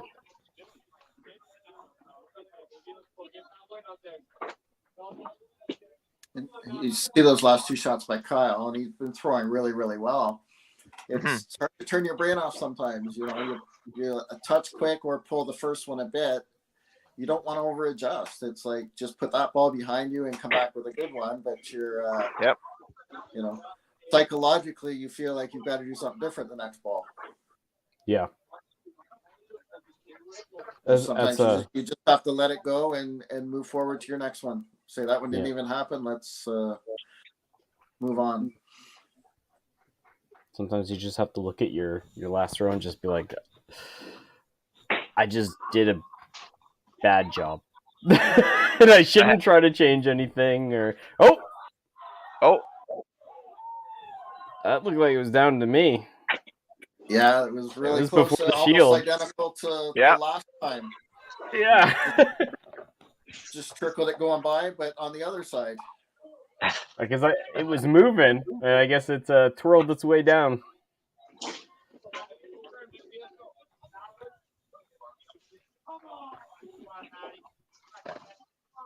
Yeah, that's one of my one of the things I try to relate to, especially seeing YBC kids come into adult leagues, right? And they throw a bad ball, and they're like, "Oh my god, what was that?" Right? And you just kind of have to tell them, just don't even think about it, and just throw the ball that you're supposed to throw. Don't try to make adjustments or move or, it was just a fluke, right? Not something you should really focus on. Yep. Yeah, big shot here for Sly. Strike will keep him ahead. Anything else will keep him pretty much even. And like you said, Mitch, there's times I've actually almost lied to, especially young bowlers who are like, "Oh, what did I do wrong? What did I do wrong?" And I'm like, "You've been playing great. Why are you looking for something to do wrong?" Yeah. Right. So sometimes I'll say, "Oh, that ball was just like a hair quick, nothing to worry about," or just give them something very, very tiny to say that okay, and in their mind they fixed it and they can move on again. So just so they're not lingering with it, even if there's nothing wrong, but just mentally give them a reset. Yeah. Oh, I mean, you tried. Well, he knows with Matt's double there that kind of need a little bit more. Yeah, that game is quite close now, right? Yeah. Whew. 1,050 on their side. Well, The Karen's got 296 left. Fred basically avoid the 35 for 295, and he's good. Oh, she does not get the Trevor fall. Yeah. Oh, yep, that'll seal that one. Yep. I have other more different numbers to fill in.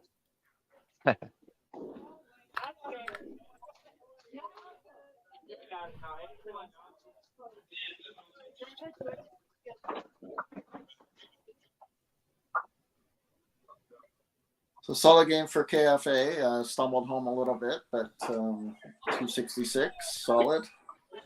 Yeah.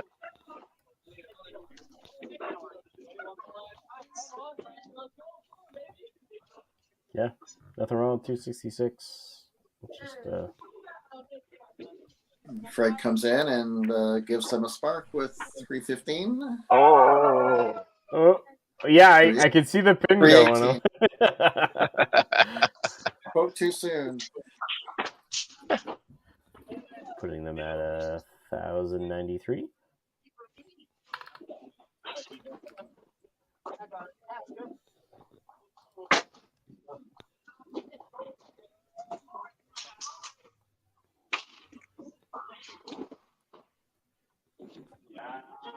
Oh.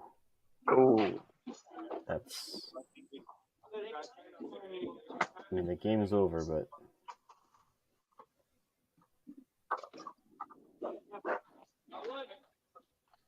Yeah, Brandon won't be happy with that. Probably won't mean anything. But yeah, it's frustrating when you look, you're like, oh, I got 306 left, and it turns into 246. Yeah. Mm-hmm.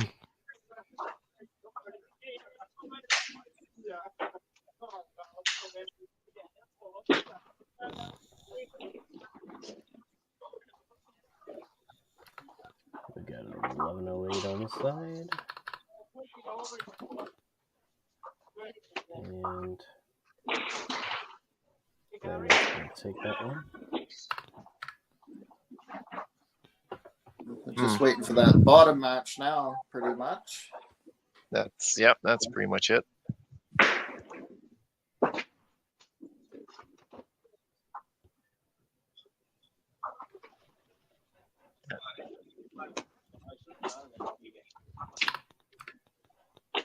Yeah, tough game for K. Yeah. It started really well too. Yeah, and then it just I think too when the other team starts to roll and you've got Sly got off to a good start and then he struggled and Fred picked it up. But again, they've kind of the story with them the last 2 years. It's hard to get more than one of them going. And then I think everyone else starts pressing because they know they've got to pick it up. Yep. Just like I use the baseball analogy all the time, where hitting is contagious. Once you get a couple people rolling in team bowling, everybody else just trusts their shot rather than pressing and trying to do it themselves. Exactly. Yeah, I mean, shot there for Trevor. Yeah, a lot of the pressure too is just erased, just based on how well the team has done throughout the entire game and then the individual matches. Yeah, Trevor really doesn't have to do anything, technically. I think a bounce back for him. He played well most of last game, missed a couple chop-offs, and then... There's that power chop. I'll look at the time frame. Yeah, just as I mentioned it. Good timing.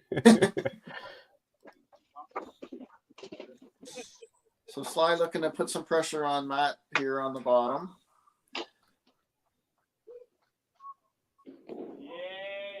Yeah. So 293 left. If he bangs out, he would at least force Matt to get the first strike. I don't need that anymore. The first one. That's one.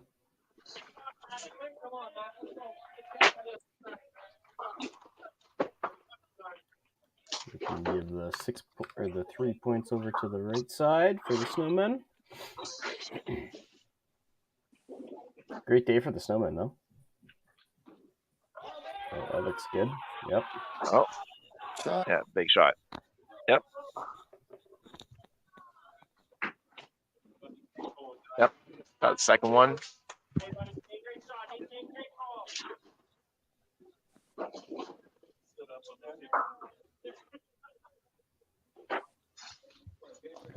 $278. 293 left for Sty. Yep. 65 would be 289. So Matt still needs a count on this ball. Yep.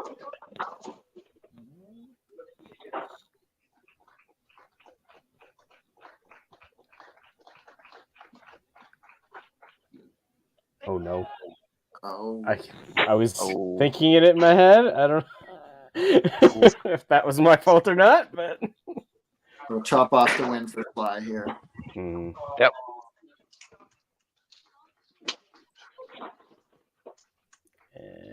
Oh, come on. Yeah. Got a shot. Yeah. That's still a good game. 85. Yeah. 285. 1394. 91. Jeez, what we had a 1360 and then a 1394. Okay, no, it's my turn now. Wow. I have to do stuff.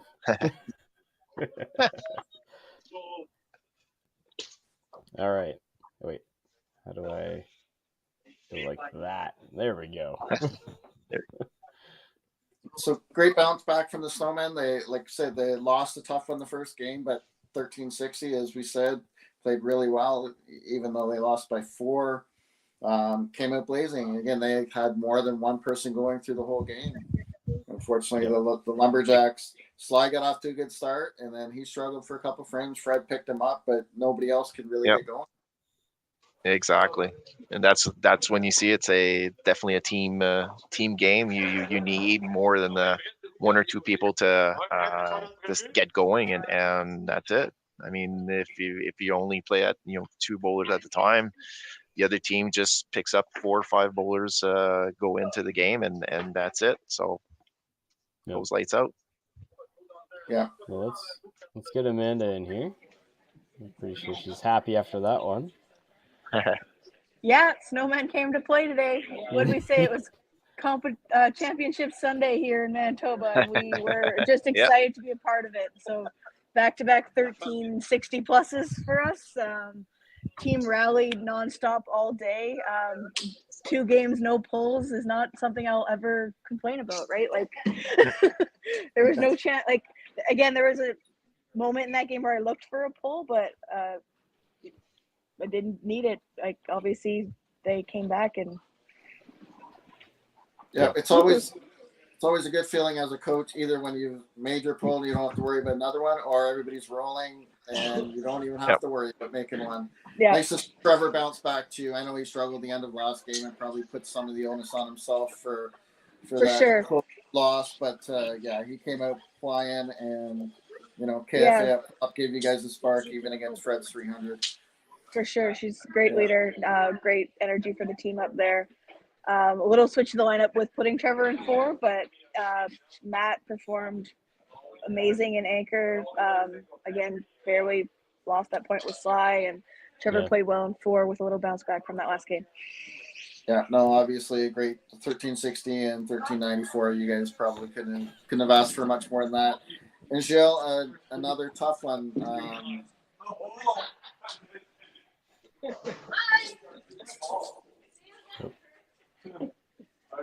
He was good. Oh, we lost Steve.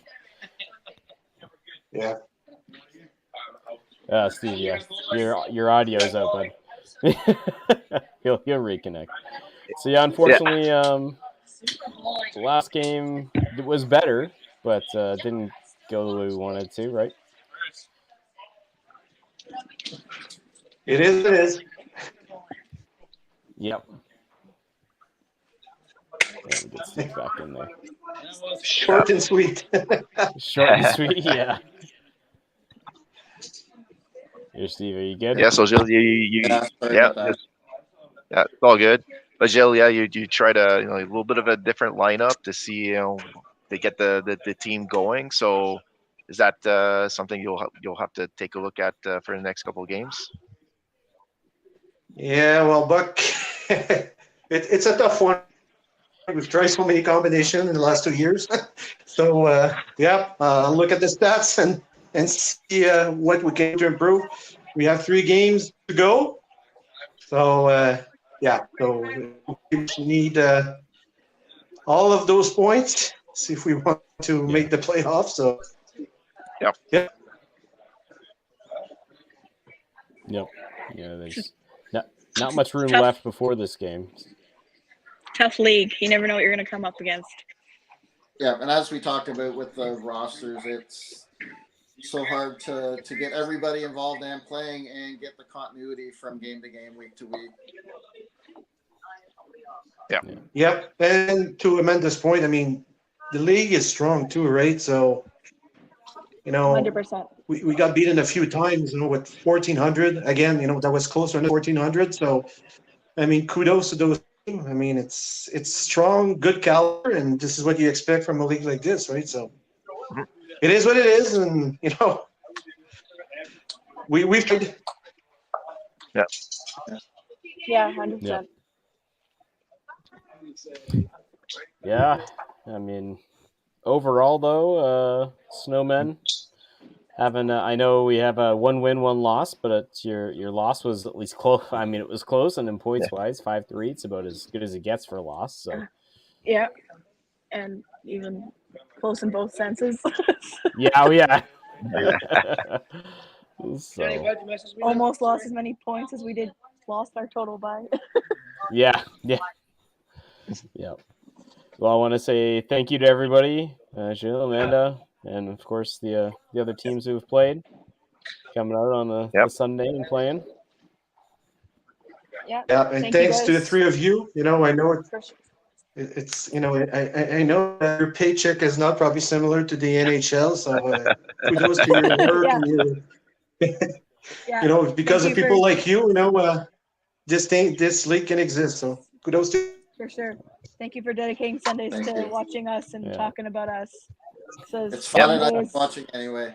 Yeah. Some days it's super exciting. For sure. I'm actually out next week. I'm going to be doing Youth Challenge in Central Alberta for helping Cindy with that. So I don't know who's going to do it next week. But it's not me. Oh, you got another high-paying job. Yeah, right? Well, have fun with the youth challenge, and I guess in our case, a few of us wants to go for food, so probably drinks as well. Too. Yeah. All right. Yeah. Well, thank you everybody for tuning in. I'm gonna run one more commercial break, and that'll be it. Thank you. Yep. All right. Yeah. Bye. Bye. All right.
Cargill is proud to be supporting a truly Canadian sport like 5-pin bowling. We look forward to watching some great competition from many competitors and bowling centers across our country. With hundreds of locations across Canada, Cargill is committed to helping the Canadian farmer thrive. Whether it is selling commodities, getting agronomic advice, fertilizer needs, crop protection, and marketing expertise, Cargill is here to help. So please enjoy this bowling. Thank you.